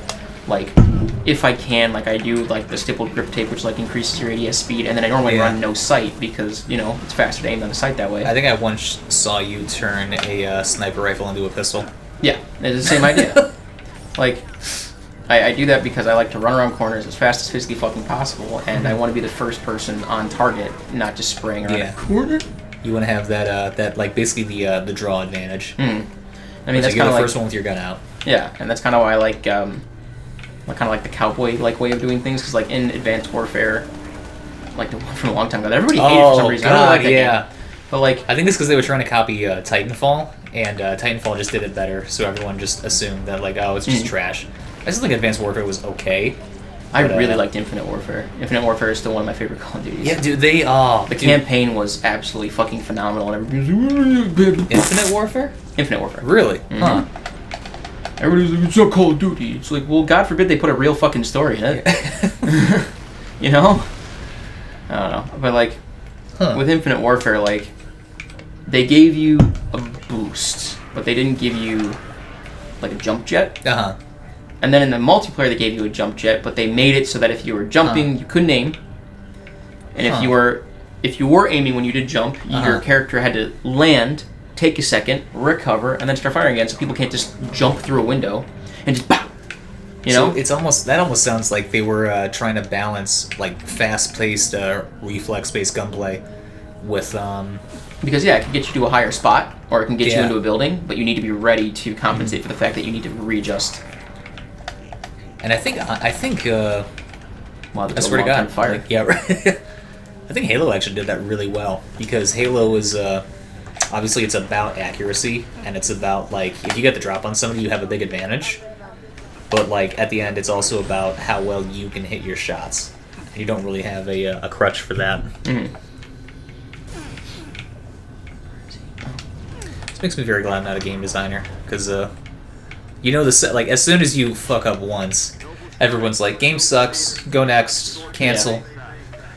I mean, and I hate to do it to them too, but like Last of Us 2, I mean, like they could have done a lot with that game. I haven't played it, so I can't say anything, so I don't want to say it lightly. Yeah. But the game was hyped because it was supposed to be, quote unquote, evil and bad, and like not the game. Okay, so you remember the your mom would hate this game campaign that from EA Dead did Space? with Dead Space 2, yeah. So they basically tried to do that with Last of Us 2 without actually making it like so blatant. Yeah, it was a snuff film. It wasn't even like, oh my god, I'm horrified. This is horrible. These people are bad. It's like we went into this going, we know Ellie's a bad person. We saw from the first game. Yeah. We know Joel's a bad person. We know from the first game. What? At no point was I ever like, oh, I love these people. It's like, bad people can like dogs. Yeah, it's like, yeah, you can fucking like dogs and not be a horrible fucking person. That's such a good way to put it. It's like bad people can like dogs. Well, I mean, because like in the game, they did that. Because Abby goes down to pet a dog, and then in the other scene they have like Ellie like stabbing a dog in the throat, and it's like, oh no, they literally that's a survival thing. Bro, that's a for the record. I'm taking writing. I'm in school to be a writer. And part of that is also screenwriting. And one of the things they tell you specifically in screenwriting school is called a... you might die. Nope, I don't. Oh, God. But one of the things is they literally call it the dead dog trope, in which you want to make somebody... Stephen King did this too, and I don't know if he was making... I'd like to hope he was making fun of it, but he did a thing that... It's the whole trope is basically you have a guy who you want to make the audience hate, but you're too lazy to actually write a good villain, so you have him kick a dog. Yeah, right. And then all of a sudden it's like, oh, I like dogs. I hate this guy. And it's cheap and it's stupid and it's so fucking... Because I watched a playthrough of The Last of Us 2, and because I wasn't going to buy it because everything I heard about was like, I'll either wait till it's horribly on sale, but then I just got curious and I was like, I'm not going to buy it, but I still want to know the story because I don't really care about spoilers, but it's like... they could have done it so much better, because what the whole point of Last of Us should have been was that actions have consequences, and that even if you have to do it, you have to survive. Even if what you think is what you're doing is right, it's doesn't mean it's morally right. Yeah, because like also, so I'm going to talk about spoilers. Do you care about spoilers for Last of Us? I don't know. Okay. I'm never going to fucking play it. Fucking nice. Okay, so if you don't want to hear spoilers for Last of Us 2, skip ahead to the timestamp, which I'll put right here. But yeah, spoilers for Last of Us 2. So Joel dies very early on, and he gets killed by Abby. And the whole thing that basically Neil Druckmann tried to do was he was like, oh no, everyone liked Joe and she killed him. Hate her. But then it was like, oh no, she pets dogs. Love her. And so he tried to do the whole emotional turmoil thing, and it's like, he did a shit job, because he treated the audience like idiots, and he jumped too far up his own ass. What he should have done, and this is how you fix Last of Us 2, is that you do not start the game as Abby. Or not Abby, you don't start the game as Ellie. What I would do is I would start the game as Abby, have her, like, grow up in, like, say, specifically a settlement, you know? If you played the first game, you know what I'm talking about. A settlement of people who gathered together and made a community, and then all of a sudden one day, this big fucking wild man comes in just murdering everybody after you bring home this one girl, and then all of a sudden the players, like, they're playing as Abby, and like say like you have like a dad or a family member and you build a relationship with them, and then Joel comes in and just fucking murks them, and you're like, holy shit, this dude just murdered my family, now I have nothing.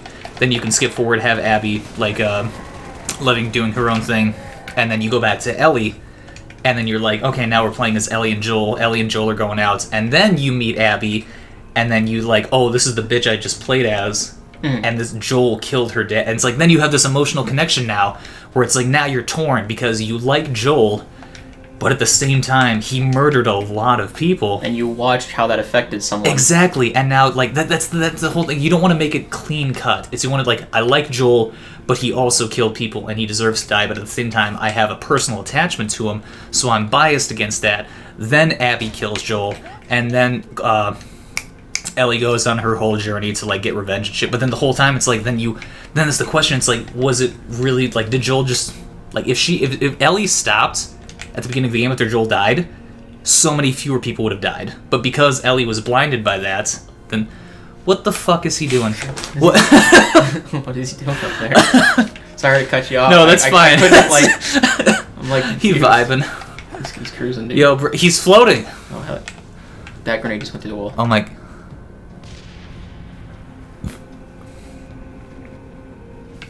That's what he would have wanted. Rip.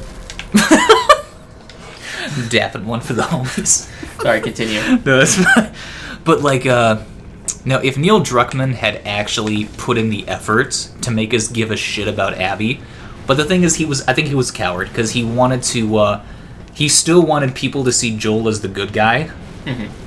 Like, obviously he wanted to make sure Joel was the bad guy, but like, because that's the whole point of Abby's story. But like, he didn't actually have the balls to really make the player hate Joel. Which he should have done, because I think if they... so instead all he did was like, well, just make it dark with a lot of killing, and therefore so it's an adult game, so I don't know. He could have done it so much better, and the fact that he went on Twitter rants and was like, you just don't understand my vision. He's a pretentious cunt, and I don't like what he did with Last of Us. First one game, amazing. Second one... Well, because the first game made you think, like, yeah, I know I'm a horrible person, but this is about survival. This isn't about how... Yeah. What I think should happen. And I don't want to die, and this is how I'm supposed to be. I have a daughter that died in the attack, and this person I'm projecting, as a bad person, I'm projecting my feelings of this little girl from my previous daughter onto this person, and I have an obligation to protect her. It's the only reason why that game happened. Otherwise, Joel would just be a smuggler that's just drunk and just floating around the corner, you know? If they did in Last of Us 2 what they did with Joel's daughter at the beginning of Last of Us 1, it would have been such a better game. Yeah, but it would have been a repeat, though. I feel like if they were going to go for it... Yeah, but it's like, not a repeat, but it's like, it's basically, you're taking that same situation, and then it's similar, but you're also recontextualizing it, because now, the person, it was supposed to be like you basically give sympathy to the villain, and now what you're doing is you're giving sympathy with the whole Abby, if you show up and show Joel murdering all her family, it's like now you're giving sympathy to the victim, and you're basically forcing the player to choose between supporting the aggressor and the victim while also having a personal relationship with the aggressor. And that's what they should have done. But so here's what I'm thinking. So I'm thinking about this while you were explaining what you think. And I'm gonna give my opinion. Okay. I think I have a way to improve on that. So I feel like you shouldn't be playing as Abby during that opening sequence. During that opening sequence though, where you're trying to prove that Joel is a bad person. You should be playing as Joel. And they should have Joel reliving murdering people. You are literally murdering her family in front of her. And since Joel doesn't kill kids, as he said before, he won't kill the kid, even if the kid is beating up on him as he finishes off her family.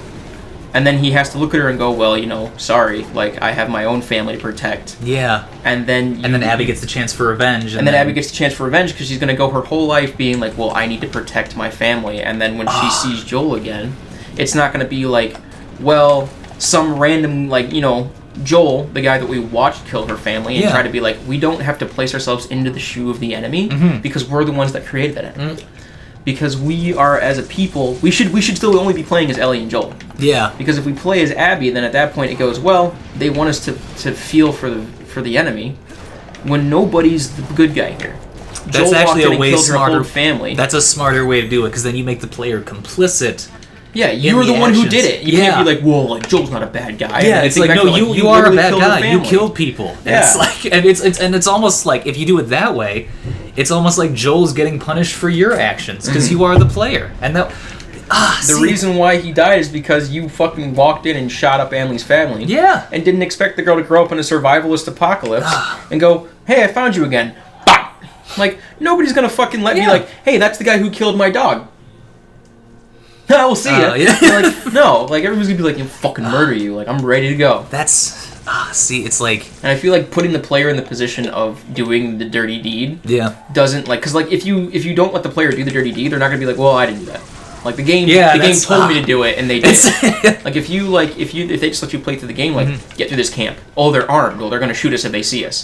No game ever lets you just walk into a camp and try to talk it out. Yeah. So they're going, oh, well, it's just like the old game. They're probably hunting down this camp for supplies or whatever, and you just walk into a family's camp. Yeah. They're just trying to protect themselves. They don't think some guy's sneaking around with a brick in his hand. And they shoot back and they try to protect themselves, and Joel just slaughters them. You know what's really cool is that what you're describing too is what they did in the first Last of Us. So they got it the whole thing. Okay, did you play Last of Us or okay? So at the end when you walk into the operating spoilers for Last of Us 1, is that you walk into the operating room and you see Ellie on the table under anesthesia, and the doctor comes up and he's he thinks he's saving the human race, and it's this guy's we need, I can't let you do this. And then Joel, it's they could have made that a cutscene and had Joel just, murder the doctor. It's no, you as the player have to pull the fucking trigger. And it's you have to say, I may be actively killing the last hope the human race ever has. But I can't let my daughter die. Exactly. And it's that's, the thing is that in the, also what they did too, which was brilliant, was that not only,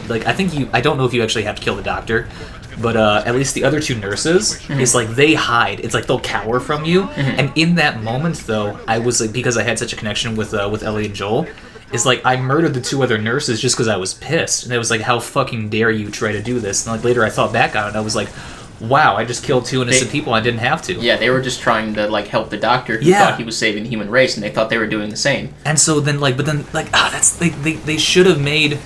That's what Last of Us 2 is so disappointing, is because they got it right in the first game, but then I think Neil Druckmann just got too full of himself, and he wanted to, he wanted to do a certain thing, but he didn't want to have to actually earn the moments, where it's and there's another thing they teach you when you start writing, is the first thing they teach you was like if you build up an emotional moment, it's like you have to earn it. It's like you can't just. It's the reason why in like movies, where like in the beginning, where it's like if you kill someone off, or it's like they were best friends. It's like yeah, you said they were friends. I didn't see any like them. I didn't see them talking. I didn't see. So it's basically like you have to convince the audience that these people were friends. Otherwise, you won't give a shit when they die. Because then, like, if you like, say a movie opens up, like Ted and Dan are there, and then Dan dies, and Ted's like, Dan was my best friend. You're like, Yeah. well, Dan wasn't my best friend. I don't give a shit. You have to make the audience make Dan their best friend. Then you kill Dan. I'm sorry, Dan. You got to build up like. You got to build it up. Like there was a fucking what was it? There's one fucking like me up because like that reminded me of one. Oh fuck! What was it? Was it a movie or a game? It was Fallout 4 again. Fallout 4 again. So you, I think that was one of the biggest issues with it too. Is that you are preset as a person. Yep. You are a man With a married wife. to a woman Or with a a kid, or a woman married to a man. or a woman married to a man, or a human living in a society married to another human living in a society. There's like there's no point in the game where it goes, hey, did you ever think about what you did as a kid? Because like there's like a little bit of storytelling. You're like, well, like you want to go to the park later? Like, oh, remember the last time you went to the park and you knocked me up? I'm like that's it. That's like all you get from like your backstory. Yeah. Other than like, oh, well, I used to like things. It's like And cool. what's stupid too is they like- they did it right in Fallout 3. Yeah. You grew up as a kid and you saw your dad with you literally popped it. You literally was birthed. Yeah. And that's when you met your dad, was at birth, and you got to go through your whole childhood with him. Then he leaves, and you're like, Dad, what the fuck? And that's why the story had emotional impact. Yeah. In Fallout 4, it's just like, I'm your wife. Yeah, and then Oh, like your wife cool. dies, and you're supposed to, as the character, go, "Wow, that's really sad." When all you know is her name is Nora. Yeah. And your kid's name is fucking what was Whatever. His name? Paul. Sean. Sean. No. Was it? Sean. Yeah, Sean. Okay. I don't fucking care. Yeah. like you. So we don't care. You It's literally like, look at this character and you go, Yeah. "That's supposed to be my wife," and you look at her and go, "I could give less of a fuck." right? Like, because like you literally show me my wife, and then you kill her, and then you go, "Okay, now feel bad for your wife and kid that are now gone." It's like I don't even know who the fuck they are. It's Like, yeah, I have a son and a kid, but like you can wake me up really quickly from a nap and go, "Your wife and kid are missing." I'll go, "Fuck!" And then like 10 seconds later, be like, "Who the fuck are my wife and kids?" And I'll be like, It's like you're literally waking up from cryosleep and going, "Feel bad for your wife and kids." Be like, What? Who the fuck cares? It's like an emotional jump scare, where it's like yeah, they're trying to shock value Yeah. into caring when like it's like I just want to like explore the Commonwealth. Maybe I want to role play a character who doesn't give a fuck about my wife. Maybe I'm happy she's dead. You know what The they should have stupid done? bitch. You know what they should have done? Huh. You know what they should have done? Had that opening cutscene. Okay. Right? You show how humanity was before. Real Okay. nice, real simple. You have Jean-Claude Van Damme, except extremely white. You have Nora. You have the baby. You go through all of this and you kind of see like, oh, the world was like really cool, and then like you show Nora and whatever the fuck his name is, Nate, it's Nate, walking into the vault, realizing what's happening. You go through like a whole thing about like, well, Nate, you used to be a security guard. Would you mind being a security guard? Sure, I'll be a security guard. They teach you how to shoot. They teach you how to do all this stuff with your gun. And then they're like, we're gonna put you in cryosleep. And then before Nora, they go, well, like you used to be a lawyer and a doctor, so we're gonna like run you through a test. And they try to show you how to use charisma to like get people to talk in the vault. They show you how to use medicine. And then they're like, oh, we're gonna put you in cryosleep. But they put her with the baby. And instead of having Kellogg come back and kill either or, you are some random other person that walked into the vault that they didn't know about that you wake up to. That they're like, oh, like he's been in here for a while. And then you wake up and you're like, well, I don't know who the fuck I am. And then you make another character. You make an actual character off of what you got from that like starting area. So Nate and Nora don't fucking matter anymore. They're dead. But you're a different character starting off. So then you'd actually be able to explore the Commonwealth as like this person, and you can read Nate and Nora's like files to be like, well, I know how to do that now, and I know how to do that now, and then you just go, and then you try to survive. But no, I have to search for my stupid fucking son. You know what would be really cool? If they still took Sean and they still killed Nora, But you show up and you're like, yeah, I used to be in Vault 111. Be like, damn, that's where I came from too. And you dap up and then you shoot him in the fucking head. Like, that would have been cool. But no, I have to search for my stupid fucking son that I don't care about because I don't even know who the fuck he is. That's what I'm mad about. You know what's upsetting is that like it took you less than 20 minutes, and you fixed 2 of the highest profile games ever. Stupid.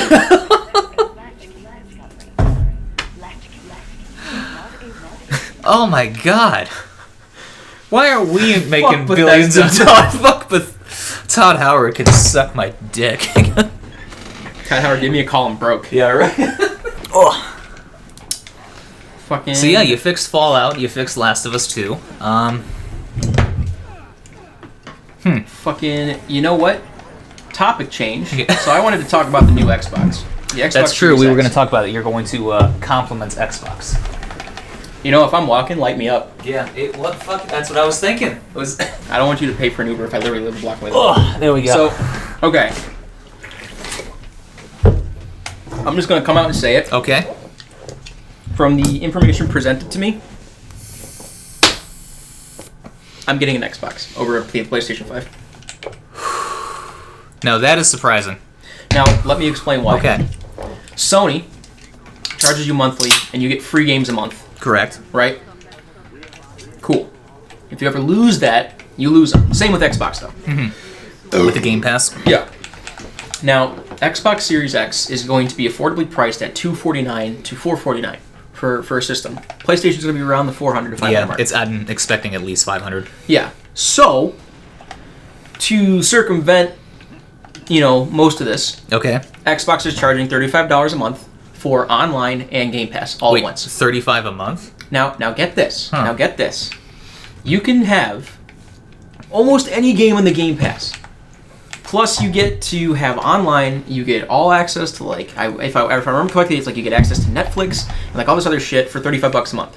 So you're paying for free games that you can have whenever you want for $35 a month. So if you only play one game, it's probably not something you'd want to do. Yeah. But for someone who plays like a lot of games and would like to play a lot of games, Like you want to jump from game to game to game yeah, to game to just game. like have fun here and there. Mhm. You get the Game Pass. You get the $249 Xbox that doesn't have a disc drive. You get the Game Pass. Mhm. You play whatever game you want, whenever you want, as long as you have online, and you can stop it whenever you want. Okay. You can still download games on the Xbox. So if you actually want to buy a game, so you don't have to worry about it being like on the Game Pass, you can just get whatever. You can buy a game. But for $35 a month, for $250 like base price, I'm sure it's not going to be $250. It's probably going to be more like $300. But Yeah, I would say $350 at the least. But and then you never pay for a game again. And let's say you're like me and you, where we want to buy games all the time, but we don't have the money to pay for it all the time. We pay $35 a month. So for the price of 6 games a year, we can play however many games we want as they're coming out, assumedly. Plus all the games we've never been able to play before, and all the games we used to have before, but now they're all on the drive. We don't even have to worry about compatibility issues. We can just play them. For Sony, I need to pay $500 to get that ugly fucking air conditioner in my house for a system that's just as strong as, the Xbox. And the exclusives for me don't really mean anything anymore. Like, it's not like I used to. It's not like where I only used to play PlayStation because the service was free. I get online, I don't even have to pay for it. Yeah. I just get on and play. And then I played Blu-ray DVDs, and that was back when I watched movies. Like, where I didn't just go on Netflix or YouTube or Google, and just... For me, it makes more sense as a consumer and as a gamer. I know I have a PC, and I'll just get on the PC. Yeah, right. Why don't you just upgrade your PC for the same price? Well, sometimes you just want to, you want to, just sit down. there really is something to be said play a about. game. That's why I have the Switch, because PS4 does that for me too. But if I ever just want to lay back and just play a game while I'm slouched over in my chair, it's the Switch is what I go to. Fucking Mario and Zelda and shit. That's what I go. I'll be honest, you're making me consider buying an Xbox, but I'm not gonna get it for a while. It's gonna be a good long while. A few games have to come out. I'll probably wait for a second edition. But it's the idea that you the value for your money that you're getting is insane, infinitely better. And there's no point in fanboying Because if we fanboy... The companies don't give a shit about it. Yeah. That's thank you. That's just the thing. That's what I put in my fucking Mario rants. It's like... You could buy a PS5 and hate it, but you're like, I will never give my money to Xbox. Even though the Xbox is better for you. As a gamer, the Xbox is a better option because you get more for your money. Yeah, you have to pay a service... But that's only if you want the Game Pass. If you just want online, it's like $5 a month. Yeah. And you can still buy the games if you want, and it's still hardware. But for an extra $25 a month, you get every fucking game you could ever want on that Game Pass for free. Yeah. With the inclusion of that obvious payment. With the PS5, you're like, well, I gotta pay $10 a month for online, for games normally that I wouldn't care about, and we only get them if we get to keep the... if we keep the subscription going, yeah. Yeah, and you know, the PS5 fucking looks ugly as shit, and like the only thing the PS5 is going for it is that it has faster read rates. And if you only play online games, that won't matter. Yeah. Because you still have to wait for everybody else to fucking load in the game, yep. and then it depends on Wi-Fi. So, as a consumer and someone who doesn't give a fuck about like brand loyalty and shit. Yeah, because I have a Nintendo, I have an Xbox, I have multiple Xboxes, I have multiple PlayStations, I have multiple Nintendos, and I've people have said a PC. Yeah, we have everything we need. It's like it's also the thing about like when you talk about fanboying is like I said in the review, it's like these companies don't give a fuck about you. They don't even know they don't even know you exist. You're just a number on a sales chart for them. So it's like you should not have personal loyalty attached to them. Yeah, right. They're not doing this for you. Exactly. They're doing this because they know it'll sell. Like, you think if you write to Nintendo and be like, I have cancer, can I get the next Mario at like a 50% discount? They're like, oh, honey, no, that's so sad though. Goodbye. It's like they don't care about you. Yeah, here's a free Mario gift pack online. Yeah, right. Fucking. Like, it's like for my birthday from Nintendo, I remember I got an email from them. They're like, yeah, print this out and you can like get some like cutouts of Mario and Luigi. And I'm like, what the fuck is this? They're like, yeah, and it's if you have, sticker-backed paper, you can use them as stickers. I'm like, who the fuck is going, what, I'm going to buy some sticker-backed paper, some ass fucking stickers off Nintendo email.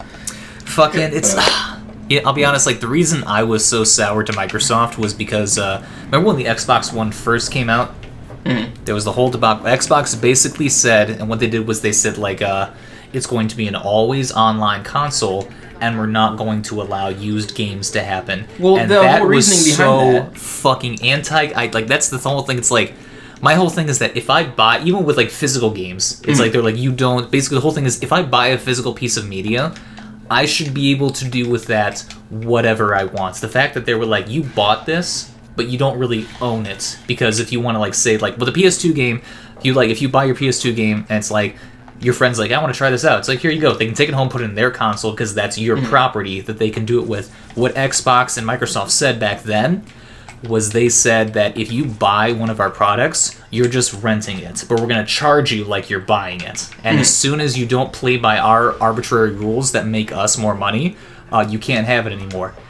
And that's the kind of like, and thankfully, everyone clamped down on that, and they said, fuck that. Well, that's why I think it's for the consumers. Because Microsoft actually listens to consumers, where Sony's like, we'll know you'll buy the product, so whatever we put out is fine. Microsoft listened to all of that, went, you know what? We're making a modular system. We're making it not so ugly. We're making it so that it can fit on a bookshelf and it will be aesthetically pleasing for the times.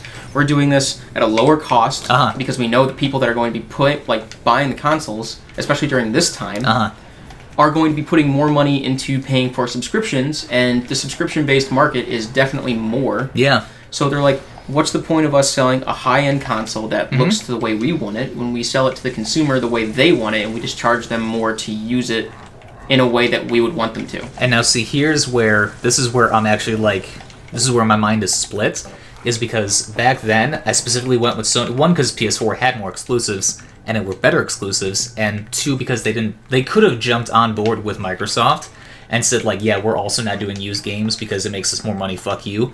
But Sony actually said, I know it was a good PR move for them, but they specifically said, yeah, no, we're not going to do that horse shit. Everything's going to be like, it's just going to buy a game and you own it, and we're not doing any of that bullshit. Plus, it was also cheaper than the Xbox. So what I think now is... Yeah, but to use most games, you still needed to be online. They just didn't stay that. Well, not the online multiplayer, obviously, which is they didn't have to do that. They did like that. Well, for Little Big Planet, you need an online.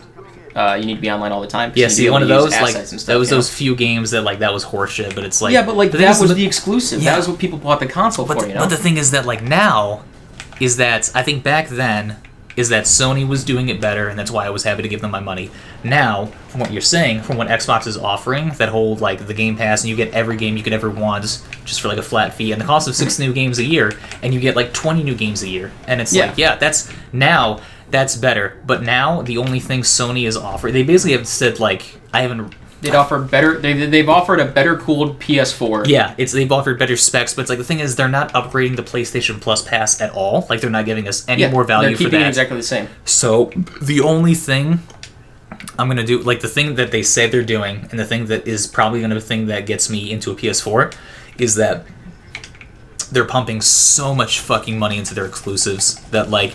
And the thing is, PlayStation exclusives. Yeah, but if you think about it, most PlayStation exclusives are going on PC. Yeah, but it's also like. That's like a year, like, Horizon Zero Dawn came out how many years ago? It's like 3 years ago? Yeah, but I mean, like, at the same time, Death Stranding also came out about less than a year ago, and it's already on PC. And like, if the window, like that, keeps getting shorter and shorter as it's been getting, I'll happily say, fuck PS4, I'll just stay on my PC and go on Xbox for the console exclusives, but at the moment, like, Sony is, the thing is, like, Sony right now, I wish they would offer more, because right now Xbox is doing what, Xbox at this point is more consumer-friendly than Sony. But, like, the whole thing is, like, Xbox is, like, we have so much more value for your money. But the way Sony's playing it is they're saying that the stuff that we have is so good, it'll be worth losing out on all that value that the other guy's getting us. And I don't know if that's going to remain true. So if they, like, basically... I mean, they haven't said any exclusive other than Crash Bandicoot, and, though, at this point. Demon Souls, and... yeah, but like if it's like if you just play Call of Duty, that's if you like the casual consumer doesn't care. Yeah, so it's like if you're already a fanboy, it would make sense to stay as a fanboy because you'd want to get those exclusives. Yeah. But if you're like me, you don't give a fuck about Crash Bandicoot. Exactly. No Last of Us 3. No fucking Demon Souls. Like, and like the whole thing is that like Microsoft now, this is what the free market should be, is that like Microsoft, they fucked up before because they didn't pay attention to the consumer. And now they're actually giving the consumer better deals than Sony.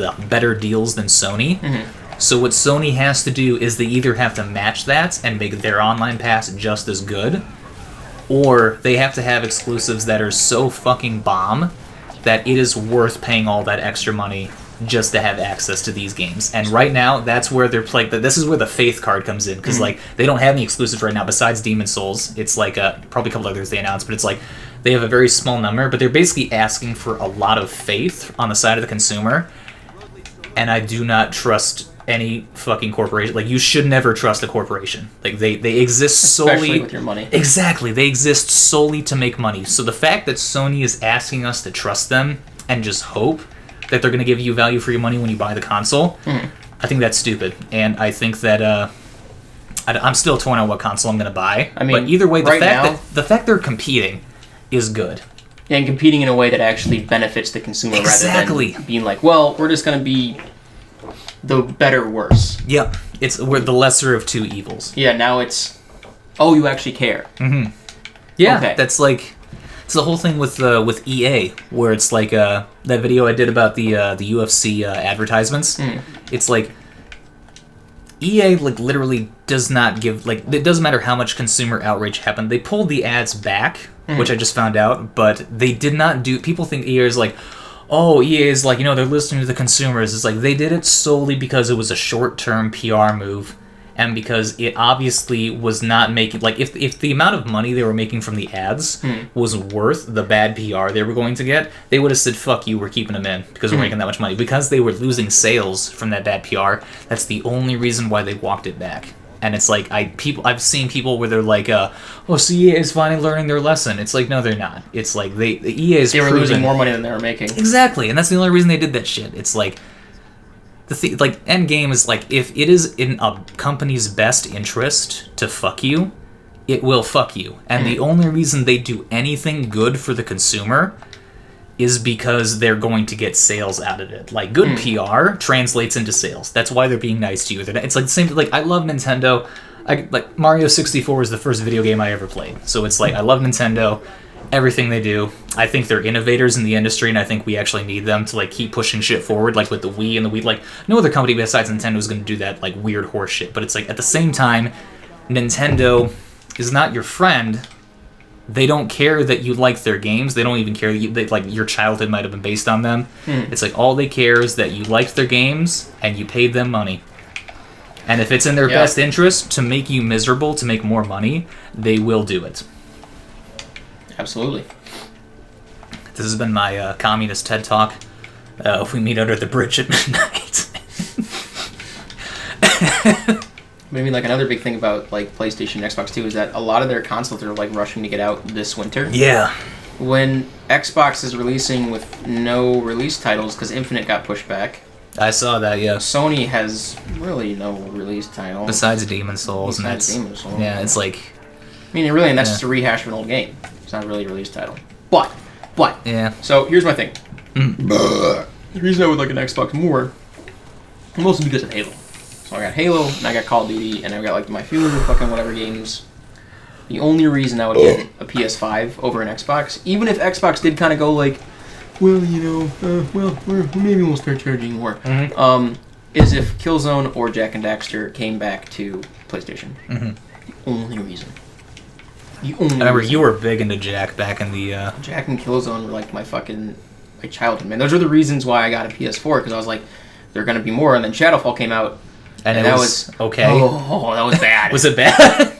That was, I mean, it was like, there was a point where I was like, you know, like every bad game is good in its own right, like as long as it's not being like told as a story from another game. But the thing with Killzone is that you didn't have to be Shevchenko to be, you know, cool. Like there was no power fantasy. You were a really lucky Marine that just happened to be caught up in you know, the shitstorm that was the war. Bigger than you. Yeah, I mean, like you never at any point were we like, this is a power fantasy, like I'm getting off on this. Like it was like, damn, it was real, it was visceral, it was like fun. Shit, I lived. I shouldn't have lived there, but I'm glad I did. It was real, it was fun, it was boots on the ground, it was, you know, gunfire, action. Nothing about that was boring. So Downfall was not that. Shadowfall was this weird, like you're now like a turbo agent for the, you know, the government, and like everything you do is like super awesome and cool, and like, ooh, you get a fancy gun and a fancy knife, and you grew up in the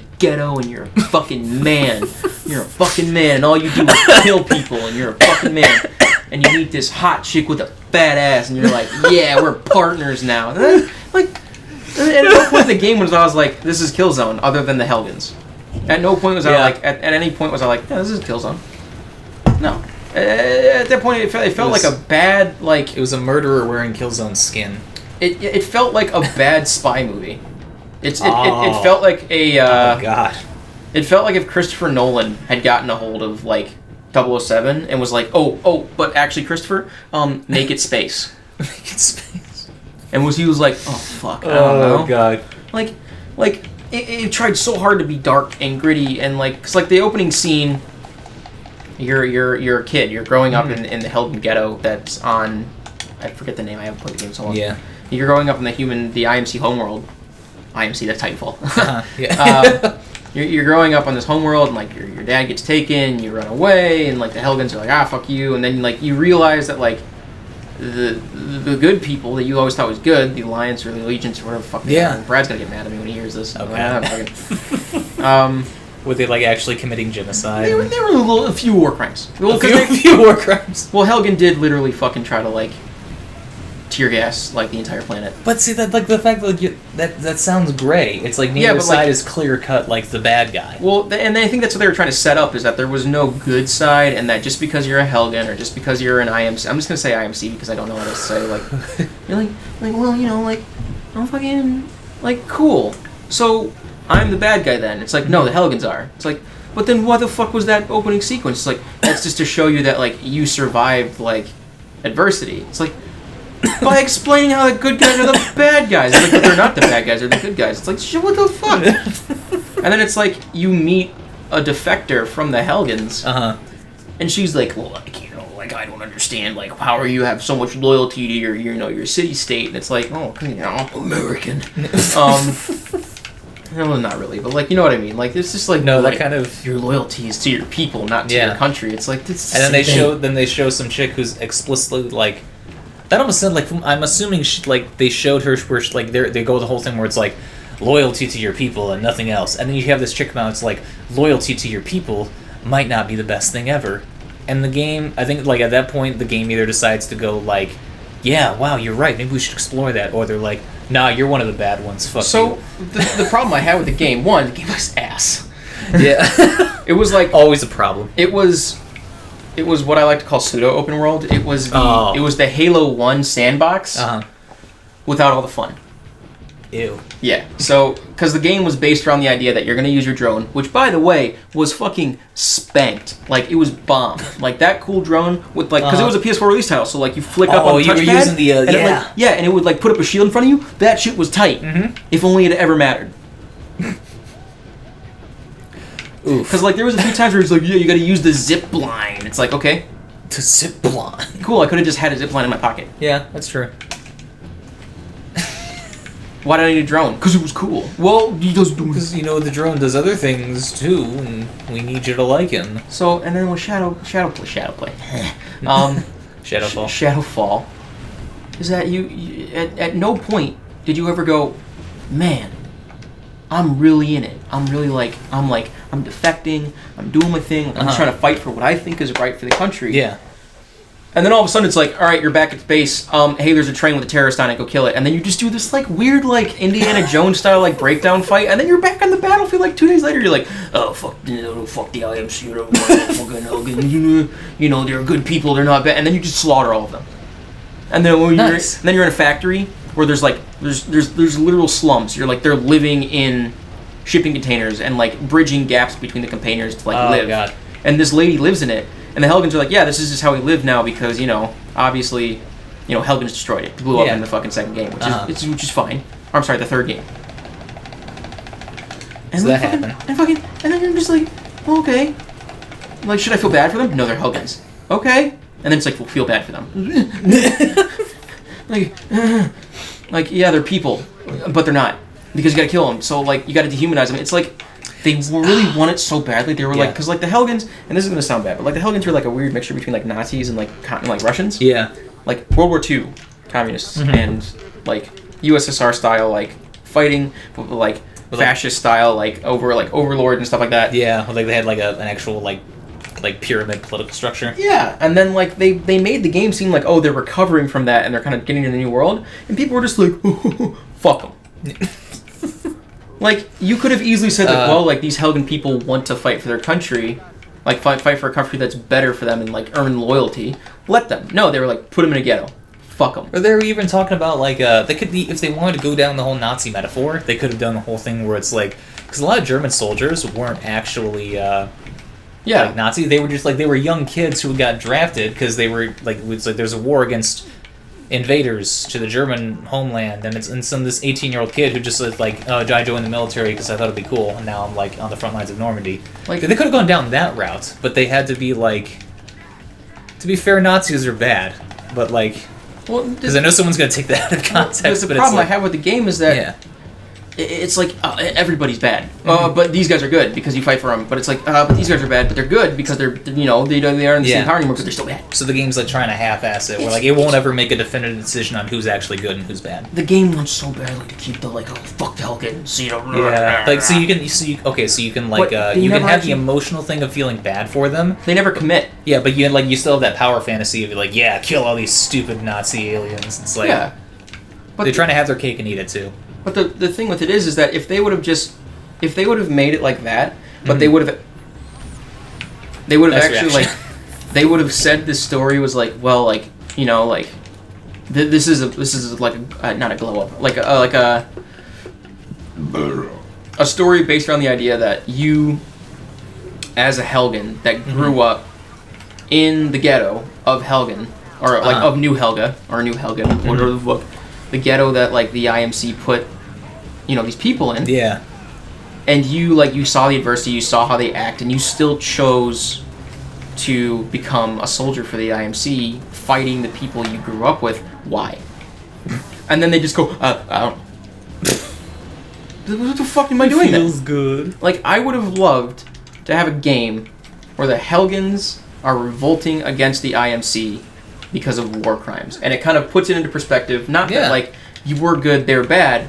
That they're being treated like such, and they need to go to war against them, like earning their keep, going to civil war to earn their keep. Would that would have been fucking cooler, not well, maybe they're the good guys. Like, it's just a whole bunch of game of, like, patty cake, like, who's the good guy today? Yeah. Me. Who's gonna be good guy tomorrow? You. Who's gonna be bad guy today? You. Don't you get it, dude? Like, it's fucking... Centrism. LMAO. Got him. Wouldn't that also... I'll be honest, like, going back to your whole Last of Us 2 thing, it's like, would it not have been cool if, like, they had totally switched everything around, where, like, you started off playing as the IMC, or AMC, whatever they are, and, like, you're invading the Helgen, you're slaughtering Helgens everywhere, and then it's like, and then after you do that, then say they put you in the shoes of a Helgen while that's happening, and then they show that, like, oh shit, it's like, look at the actual impact of your fucking actions. Then you meet Helgens on later while you're playing as the IMC, and it's like, oh, yeah, I killed that dude's family. You know what I'm thinking? So, Battlefield 1, opening sequence. Oh, no. The greatest opening sequence. Oh, it was good. Oh my god, why didn't they fucking good? Why didn't they keep doing that? Well, okay, not just like that, but like the quality of that. Why didn't they do that to the rest of the campaign? Yeah, but lazy fucks. Well, the thing is though, is that was a good 5 minutes. Yeah, that set the tone. Mm-hmm. That would have been a great tone setter for the rest of the game, no matter what, and it will always be a great part. Oh yeah. My issue with it is not with that part, but with is if you did that with like Helgen / IMC, where you were fighting as the IMC, you were just a grunt, foot soldier. You weren't Savchenko, you weren't sergeant. Anyone special. You're just a dude. You ran up, you get clapped by a Helgen. You get you do this and that, and then you have the two people pointing at each other at the end of a battlefield, and the Helgen's sitting there, and then the IMC guy's kind of like there, and they both have that idea that the other person is not like worth their time. Yeah. But they don't want to pull the trigger because they're just scared little kids. But you never get that because they're trying to put this power fantasy into you that none of these people behind these masks have faces. They're not putting personality into the people you're killing. And if they want to make a good story that's having you question about the people you're fighting for and what you grew up to do and what this and that, you need to be able to see the fucking whites of the eyes of the people you're killing. Because if you're just staring... Because, if like, you and I were out on a battlefield right now, and I was pointing a gun at you, and you were pointing a gun at me, and we were all alone, and we were both scared, do you think I would look into your eyes and go, fuck him? No. At that point, no. No. Like, you can be tough all you want. You got a guy pointing a gun in your face, you got your buddy you've been sleeping like shit for weeks, you're sleeping in a hole. Yeah. You've been wearing the same pair of boots for like 6 weeks, you've been under gunfire stress, like fucking amphetamine addiction, I'm sure, to get over it. And you're standing there, stripped out of your mind, pointing a gun at a dude's pointing back at you just as scared, but you can't see his face. Of course the IMC are going to treat him like shit. Yeah. But like, that they should have fought that then. Been like, well, like, Helgen takes his mask off, or the Helgen gets his mask knocked off as the IMC guy's beating the shit out of him, going like, you're a dog, you're a dog, you're a dog. And you realize like, oh, the IMC are the Nazis. Because they were just like, he's got a mask on, he's not a real human. That would have been a better story because they humanized the enemy. And then you have to think about it because now when you're going into these camps, these towns, these homes, you gotta look at them and you go, fuck, these are people. These are people with families. And then you go to the Shane town to find the defector afterwards, and there's all these families going, he didn't come home from the war. He was at the battle of like Ireland or whatever the fucking like the one you were at. They make you feel like shit because you're just slaughtering these people, and it humanizes them. That's what they should have done. Not just go, well, they're the bad guys and we want them to be. I think the key word in that whole thing was that you said you feel like shit. Because I think a lot of I won't say developers, but like a lot of, because it's also like partially publishers too, because they want to make like the game that sells the most, and it's like when you make a player feel like shit for something they've done, that's inherently a risk. Because like if you make the people like if a player buys a game, because you buy a game for entertainment, and if you buy a game and all of a sudden the game makes you do something where you're like, wow, I hated every second of that and I feel really uncomfortable, that's a risk. And it's like, but the thing is that I think... But they spent almost 3 games building up to the point of them going into that. Like, you should have seen the logical progression. If you're playing Killzone and you're not ready to feel a few things, you shouldn't be playing Killzone. Because, like, that's just the whole thing. Like, people... Like, I don't want to make every game The Last of Us. Exactly. I don't want everybody to be like, oh, well, he's the bad guy and everybody's bad. Yeah. Sometimes you need that power fantasy game. That's why we have Doom. Doom guy has done literally nothing except love bunnies and kill demons. Yeah. Like, he's a power fantasy. It's like, that's Halo's fine. A power fantasy. But the whole thing is that, like, I think if you, it's okay to have, like, power fantasy and shit, but I think if you purport to have some sort of emotional if you're trying to tell a story in a game and you're not willing to make the player feel things that might make them slightly uncomfortable, I don't think you should be telling a story game. I think you should be like, or the games that try to half-ass it, where it's like you give them that it's like basically Killzone. It's like you give them that half-ass power fantasy where it's like, oh, we're trying to make you feel things, but at the same time, they don't want the player feeling uncomfortable to get in the way of the player killing shit. Yeah. And that's where because Killzone... then, like, the gameplay loop fails, but that's when they should have been like, well, what are you actually fighting for? And then they flip it around and they go, well, you know, you've just had a huge awakening. Yep. What are you going to do with that situation? And they should give you a choice. Do you continue to fight for the people you think it is, or do you follow the defector into what could be a revolution for the Helgans? And like it's kind of like that. It's kind of like the whole thing with like the Russians in Modern Warfare 2019. Yeah. Where it's like they went into Urzikstan and they like occupied it, and if anybody like tried to like fight back against them, they just killed them. They killed them, and then you as Alex, the American, helping the Urzikstanis to like, you know, cease the revolution, like get it going.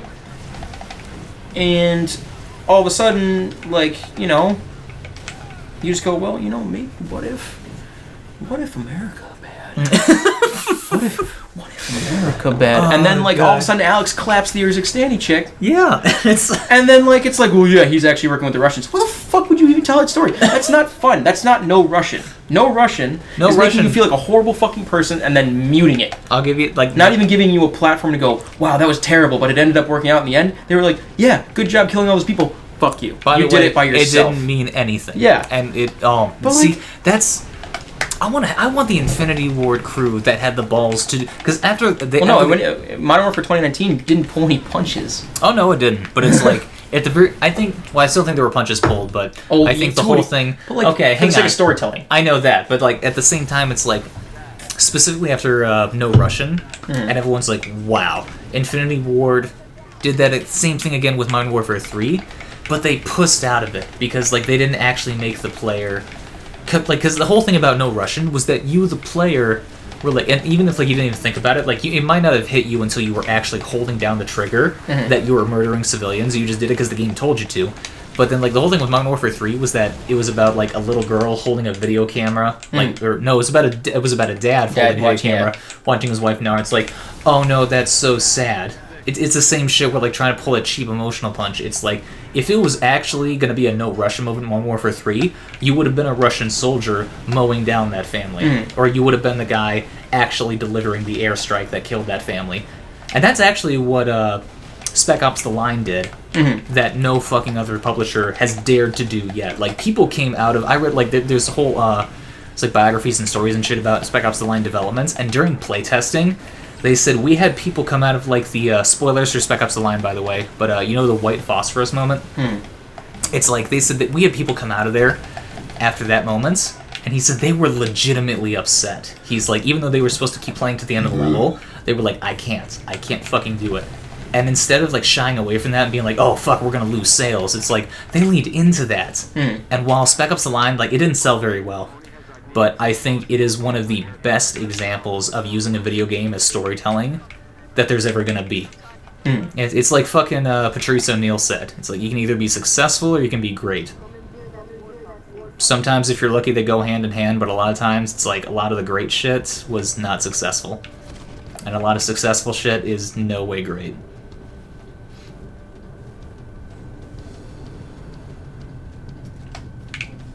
Sorry. No, it's bad.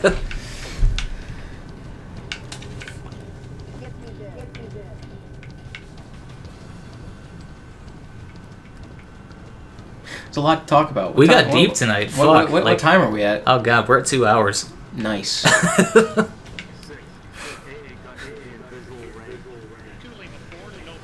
Oh man. All I'm saying is that you got to make a good story first, and then build the game around it. Yeah.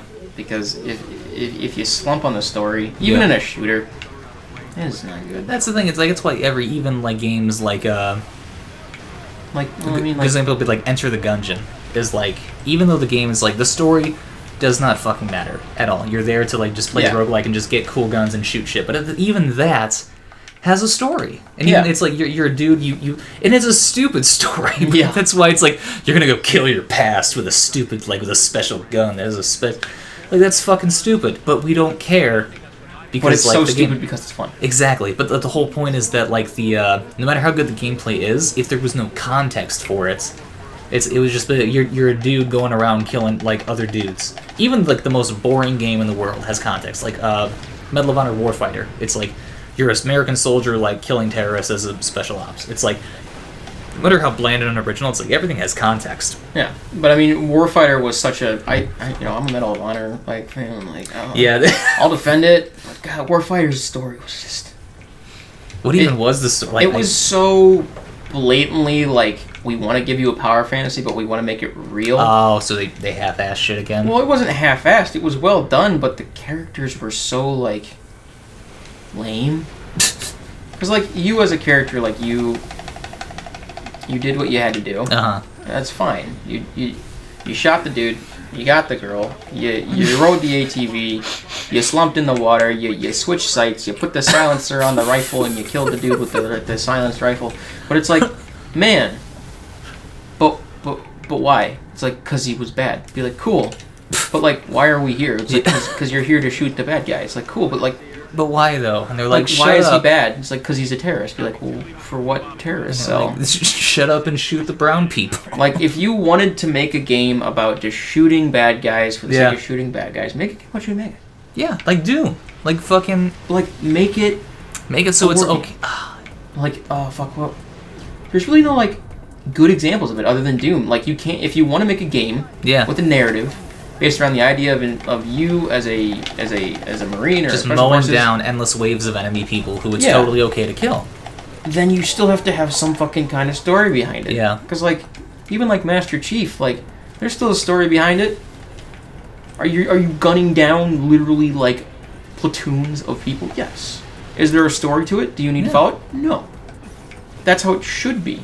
Even Because there's a story in the background if you want it. Yeah. But Medal of Honor tried so hard to be serious and slow paced, and then was like, yeah, but like you need to use it like you're playing multiplayer. Okay, so here's a question that is controversial. I want to see how you answer it. Is hang on a sec.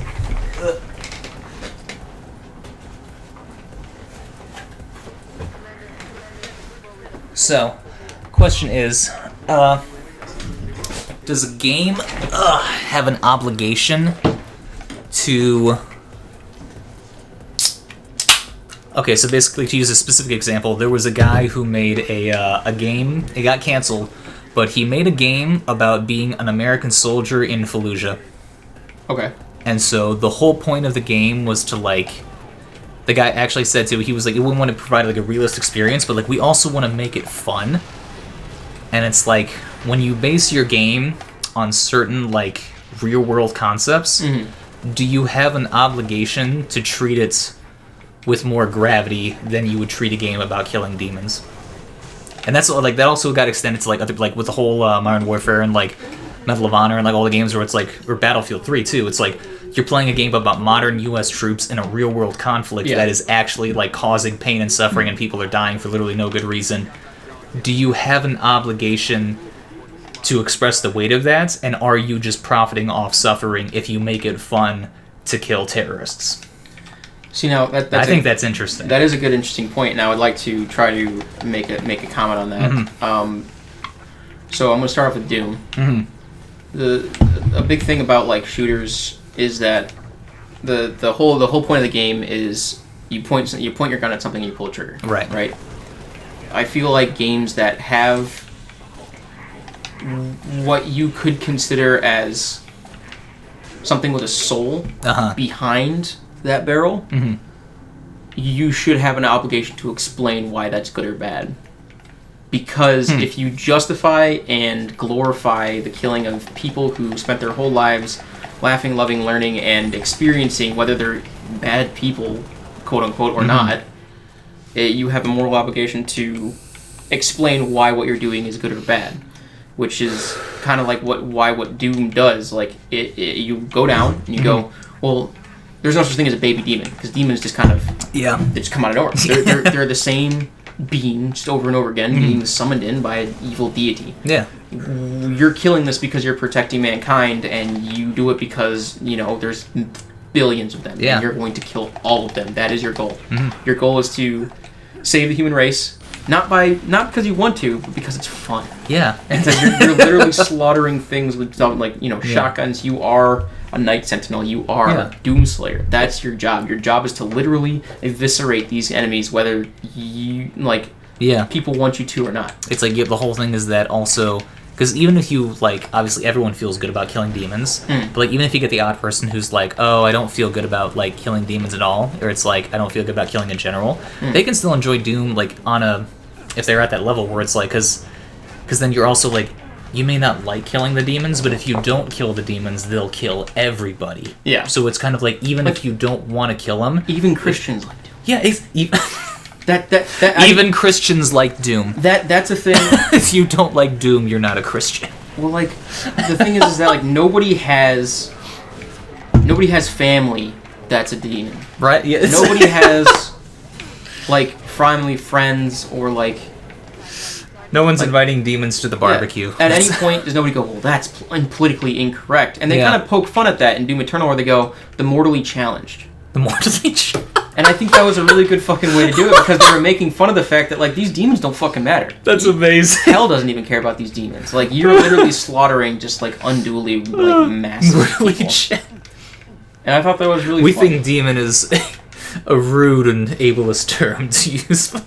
Yeah, so you get all that. That's cool. But then you get into and I feel like Modern Warfare 2019 does a good job with this too, where you get in, and Garrison. Yeah, I think it's Garrison. I think so. Yeah. Kind of he in the first level that you play as Gaz. You're a sergeant in London. In the London, mate. Yeah. You're out there. You have actionable intel on how these terrorists are going to kill these people, but you can't. You can't stop them because you don't want to cause a war in the middle of London. Right. So when the attack finally happens and you start getting to pull the trigger and all this, and then you get up, and then you talk to Price after you see the guy die from a suicide vest, and you can tell us when and where, but not how. And then he's like, oh yeah, so you're the one, and then 8 or 9 levels down the way, you go, why are we killing all these people? This isn't what it's about. We shot that man, that innocent man. We killed that man's wife. And they put into perspective that all these people that you're killing have families, have sons, have wives. You literally there's a point where you pull a gun out and you put it against this informant's head, and you have his wife and kid blindfolded in the corner, and you're sitting there going, where the fuck, what do I need? And then you can kill the wife if you want. You can kill the kid. No, you can kill the kid, because if you do that, the game fails you. Yeah, but you could still pull the trigger. See, but that's what I was gonna call. Was that I liked Modern Warfare? I think if Modern Warfare wanted to be truly great, they should have let you kill the wife and kid with no consequence. Because pretending that I'm telling you right now, pretending that doesn't happen. I'm telling you right. Okay, so we can disagree on that. Killing kids is something that you shouldn't have in media, especially when you can have the person himself do it, because then that can be misconceived. Okay, we'll say don't kill the kid, kill the wife. Let you kill the wife with no consequence. Because you can't deny that people get murdered a lot. Yeah. And the bad people who do it just get away with it. And I think if Modern Warfare had actually taken that next, then it might have been considered as great, possibly, as Spec Ops: The Line. But because the fact that they shied away, maybe not that, but it would have been closer towards that. That might have been too much praise, in the same vein. Exactly, yeah. So but the thing is, Spec Ops: The Line actually allowed you to gun down men and women in massive crowds with literally zero, not even zero consequence, but it's nobody came and stopped you. You either stopped yourself, or it's even then, it's the consequences caught up with you. That was their message. But if Modern Warfare 1 to go the other route, it's I think you're probably right about killing the kid thing, because there's a reason they don't allow that in media. It's normalization, and I also think that's just bad taste. But it's one of those things where it's if I wanted to get shock value, I don't want to have to be told to kill a child. That's the thing. That's you weren't told to kill the wife or even kill the guy. You could choose to kill the guy or not. Yeah. And I think you should have been given the choice to kill the wife as well, with zero consequence, because I think that would have sent a stronger message than just like, oh, you can kill the bad guy, but the USA never kills women and children because we're the good guys. It's like, I feel like if they had taken the extra step and actually made a genuine criticism and saying that like the US does horrible fucking things even in the name of the greater good. Or London too. Yes, that's where you were, Gaz. Task Force 141. But it's like, not even just like the Western world. It's like if like we do horrible fucking things. And it's like, is it worth it in the end? Maybe, but that's why they justified it. Is in that next scene where they're in the police car going to I think it was Verdansk. Yeah. Where they were like, you know what, like Price, like why are we doing this? Why is this the thing you told me to do? Like you said we wouldn't be hurting civilians like this. We were supposed to save them. He's like, sometimes you need to get your hands dirty. Sometimes for the greater good of the betterment of like the entirety of the planet. Yeah. Sometimes you need to kill a few kids, basically. Yeah. Like, that's basically what he was getting at. And then you get into this town, and then you slaughter a bunch of people again. Yeah. Like, it's the whole idea that's like, they want to make it seem that the life behind the trigger, and this is going back to what you were asking before, like, should they give you moral obligation?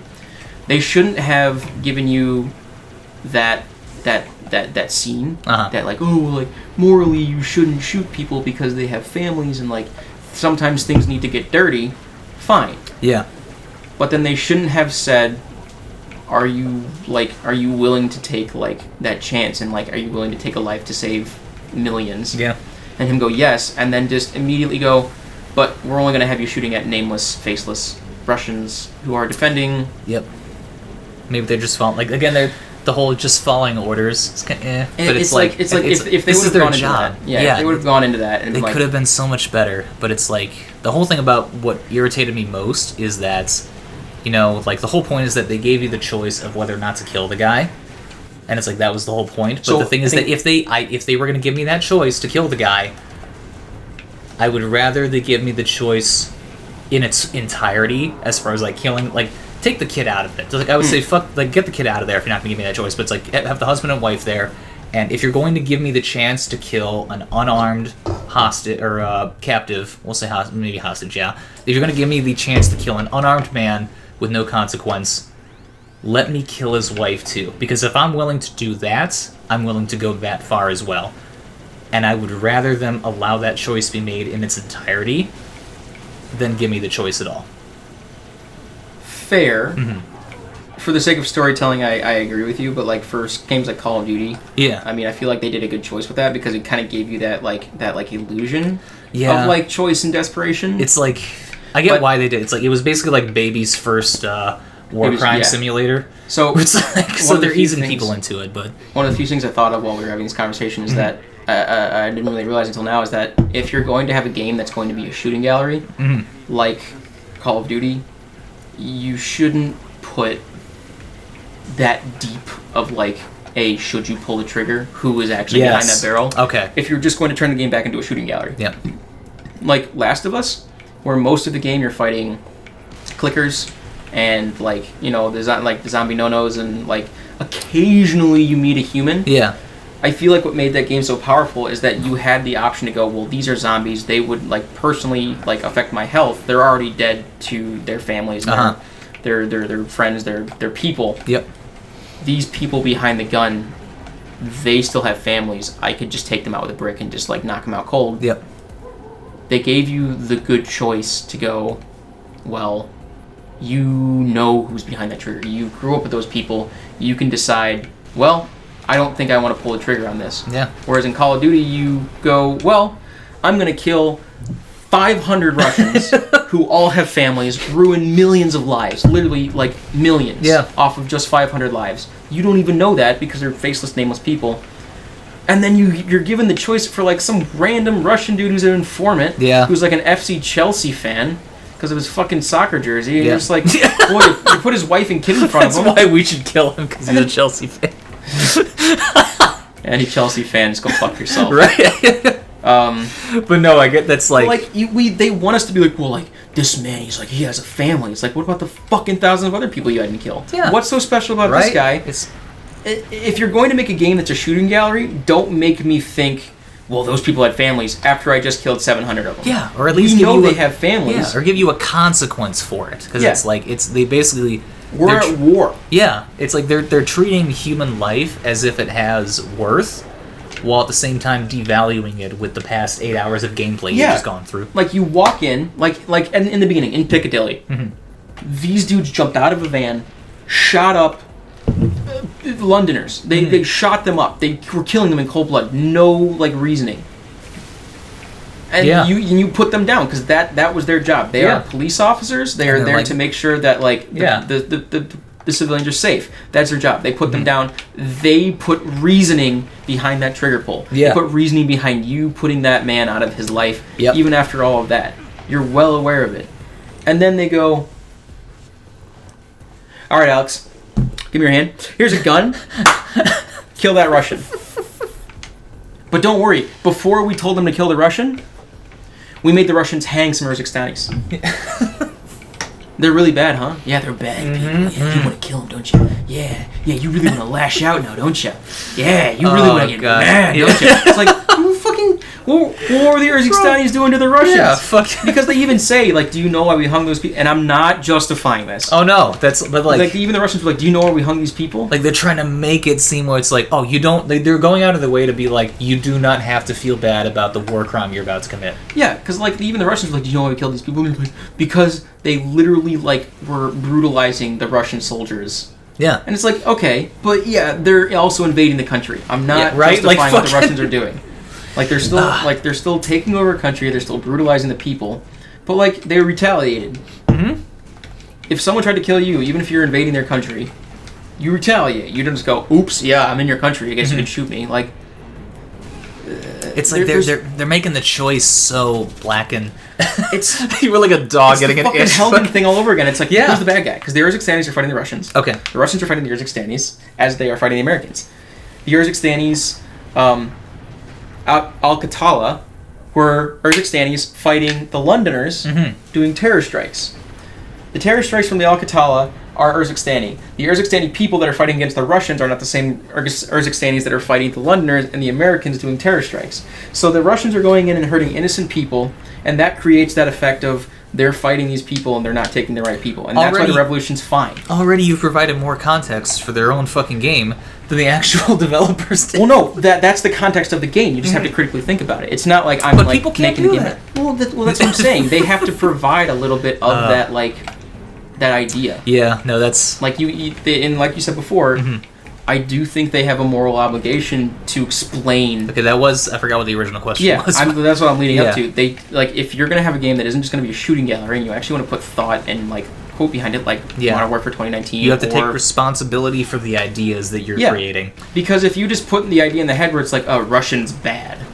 Kill men with balaclava and AK-47. Yeah. It's like, that's dangerous. That's what people say. Like, people say, like, oh, it's just storytelling. It doesn't matter. It's like, the thing is that media is fucking dangerous in the wrong hands. And if you say problematic shit, like, that has real world... Like, look at fucking... people who say, like, stories don't matter. Ask John Lennon if stories don't matter. Yeah. Fucking... It's the like, idea legit. that, like, he literally... You look at a Taxi Driver. That prompted the assassination attempt on Ronald Reagan. It's like fucking... So I have a thought. Okay. So, media nowadays is pretty violent, right? A lot of killing, a lot of this, a lot of that. Right. If you have in your game the possibility that you, as a character, have the possibility to take a life, a human life. Okay. A life that meant something to someone, a life that did that something, they have a moral obligation to properly explain why you need to take that life. Okay. Because otherwise it's just... men bad, go shooty. You're normalizing... It's the 007 effect. Yeah. Everybody who's wearing a black suit when you're wearing a white suit is bad. Yeah. Everybody who's wearing a beanie cap and a turtleneck and holding a very scary black rifle. Yeah. Bad guy. Why? And it's like... that man had a job. He's good at what he does, and he got a job, and you killed him. Why?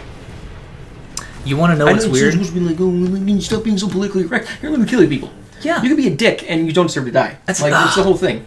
You know what's weird you say that? Because, like, I know a lot of people say that, like, they use that excuse to, like, explain away Modern Warfare. Because, like, Call of Duty in general has kind of said some... that we just discussed over the past half hour, was, like, Call of Duty's expressed some problematic virtues. Call of Duty's not perfect. It's not perfect at all. And it's kind of made it... but it tried to make it... They were at least making an attempt. They were making it interesting. Yeah. even if being interesting was probably not the best idea. Yeah, but it's like fuck. What was the movie I was gonna? John Wick. It's like the thing people say, like, if you want to just make a power fantasy, you can just make a power fantasy and you don't need to think about the context behind your actions. Is like, just say it's there for fun. Which is why people like when people criticize Call of Duty, the defenders come out and they're like, it's just for fun. You don't need to think that deeply into it. And the companies don't need to do it. The thing is, John Wick is fun. But even John Wick, which is seen as like just dumb fun, quote unquote, I actually think John Wick is brilliant. But the whole point of that is that even then, John Wick is kind of not the good guy. At least in the first movie, he's kind of not even like the good guy, but it's like they like basically being selfish. He is selfish. It's like the whole thing is John Wick. The reason he goes on his rampage is that like some asshole dude who he used to work for, who he had to fucking literally do an impossible job to get out of the organization. His old boss's son just killed his fucking dog after his wife died. And then he just snaps. John Wick isn't a hero for murdering everybody. He's on a quest for revenge. He's not even an anti-hero. Exactly. He's just a dude on a quest for revenge. But the thing is, we can at least sympathize with that, even if we can't condone his actions. And that's how we are able to get over that emotional barrier and be like, yeah, fuck yeah, he's murdering all these stupid Russian pricks. And it's like... So I actually watched this with my parents, the like John Wick series with my parents, and I actually brought up, because there was one point when they're in a tunnel under, I want to say it was Paris. I want to say it was Paris. It was right after he killed his old partner, I'm not entirely sure. It was a pretty nice scene, actually. He gets in the tunnel, and there's a bunch of trained mercenaries who are good at their jobs. They have customized weapons. They're like, you know, they're decent people. They're normal. The whole shebang. But they're mercenaries, right? Yeah. They're mercenaries. And you know that. And you know they're mercenaries. And you know all they're doing is being told to get a job because they might get money on it. Kill John Wick. Yep. Billions of dollars. And then they make it seem like they're the bad guy when John Wick is he's the best bad guy on the planet. Yeah. And everybody's like, but he's killed, the good guy. But they killed a dog. Yeah, well, some of these guys might have come from orphanages because their parents were killed by gang members. Yeah. What makes them any different? What makes John any different? They killed a dog and he got mad. And see, that's actually... And that's selfish, and that's a character arc in itself. But the thing is that all these people had families, or they didn't, or they did, and John Wick's just like, ding, ding, ding, ding, ding. Yeah, no. It's like every soldier used to be somebody's child. It's like that's the whole point. And that's what like a lot of like these like hippie movements are trying to say. And I say hippie because I don't know the actual word for it. It's just a generalization, yeah. But like, the thing is like, you send your sons and daughters to war, and it's like, well, nowadays they have more of a choice. Oh yeah. But like, if you're a mercenary, you made that decision. Yeah, and it's also... You made the decision to knowingly go into a situation knowing you're going to die. And I kind of... At the same time, they didn't deserve to die because John Wick's dog got killed. Exactly. And it's like the whole thing about... Because I actually knew... There was a kid at our high school whose dad was a mercenary. Like, legit. Like, there was a... I won't say his name, but he was a kid who... he said that... Basically, like, we all got talking about what our parents did for work. And he basically said that my dad goes over to the Middle East for like 6 months at a time, and he comes back. Okay, so you might have known him, but like he's like, yeah, my dad goes over to the Middle East for 6 months at a time. He's not like we asked like, oh, is he in the army? It's like no, he works for a company, but he goes to the Middle East for 6 months at a time, comes back, and we make fucking gangbusters. He's like, we're rich. He's like, we are so fucking loaded. He's like, I don't get to see my dad all the time because he's off in the Middle East doing whatever the fuck. I didn't ask him if like was he like a consultant, was he actually a mercenary? It's like the dude basically, if you could read between the lines, the dude made money off of other people dying, and it's like NS. And the thing too is that like initials that dude, NS? huh? NS initials did not start with an S, unless that was his nickname. So it was 2. Might have been 2. Fucking. I mean, war is profitable as fuck. Like. Either way. But, yeah, no, that's like the thing is the dude, he got paid to basically aid in the slaughter of other people. But he had a family. He had a kid. I was talking about this fucking kid. And it's like, you can't, and if he died over there, that kid would have come to practice the next day and been like, yeah, my dad died. And we'd be like, oh, shit, we can't just be like, I was a mercenary, get fucked. That's what he signed up for. It's like, no. It's like, obviously, we can turn that off because violence is cathartic and it's fun as hell. But it's like, that in and of itself is why violent media is such like a fucking smack in the face to a lot of people because it's like, well, like, it desensitizes people to the spoils of war and it makes people like more ready for it because they're like, well, like the good guy always wins. Well, Yeah. It's like there hasn't been a good guy in years. Yeah. I mean, I don't know. the Nazis were bad. Yeah. I think we can safely. What was coming to them. I do not like the fact that it is a controversial thing to say Nazis are bad. I didn't say that it was controversial. I'm not saying you are. I'm saying that if you look on, there was some video post a while back. It was like a year and a half ago. Keep your politics to yourself. God, fucking. Nazis are bad. Yes, but like it was a dude who there was a dude wearing a he was like on a train. He was like basically looked like a fucking skinhead. And he had like Nazi tattoos up and down. And and he looked up, and some dude apparently just walked up and just slugged him as soon as he got off the train. And people are like on like whatever. I think it was on Reddit, but it was like, I know Reddit's a shit site for a lot of things, but it's Reddit, like, what's you ever been on my subreddit, bro? You have a subreddit? No, God no.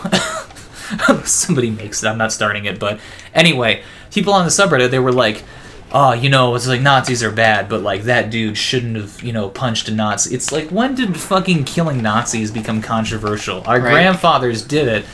So our grandfathers killed Nazis so that Nazis could have a say in America. Yeah, that's basically where we're at right now. And it's like, people remember when Wolfenstein came out? A game that's entirely about killing Nazis. Like, what about the people? And people are like, well, Nazis. The tradition is good. It's like that. There's a difference between being mad that we're killing Nazis and being mad that we're killing people that have families. That's and true. The game being like, well, like we're demonizing the idea of the German people. It's like, we're demonizing Nazis because they're demons. That's the thing. It's like Nazis are like the demons in Doom which they're both very closely related. Yes, like B.J. Blazkowicz's son or his grandson is the Doom guy. Fucking. But the thing is that like Nazis are on the same level as demons because Nazis are people who believe in an ideology that explicitly the end game of Nazism is to create an ethno-state, whether that be ethnic cleansing or just straight genociding people. And that's the end game of Nazism. So it's like when you kill a Nazi, every Nazi you kill, you're saving a life. Therefore, Wolfenstein is a game about feeling good about killing Nazis.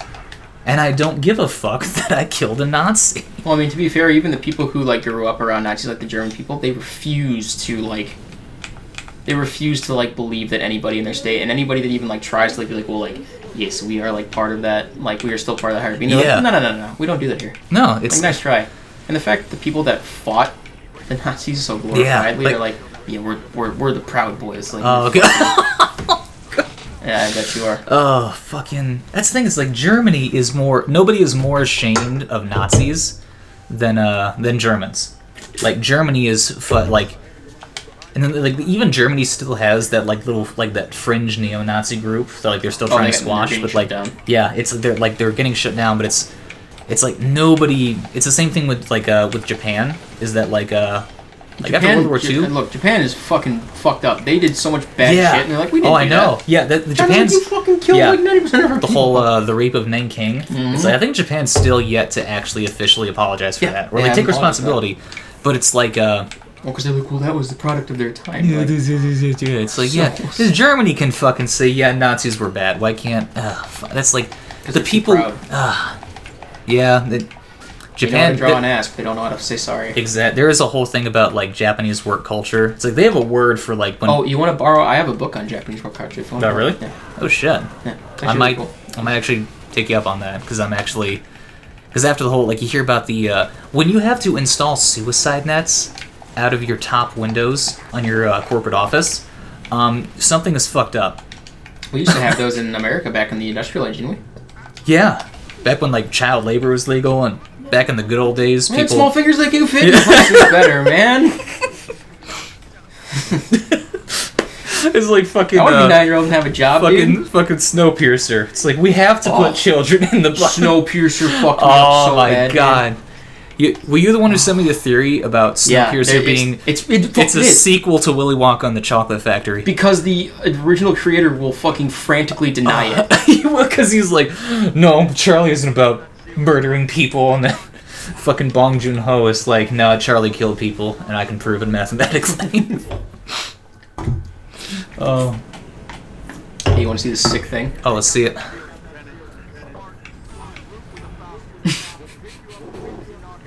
I'm gonna go take a piss and. I think that's a good place to Process stop. I that. think it's a good place to stop, think so? actually, yeah. 2.5 hours. That's actually not bad. All right, lads. Thanks for sticking around. Please appreciate watch Donnie's music. Like and subscribe to the thing that I'm doing now. Fuck.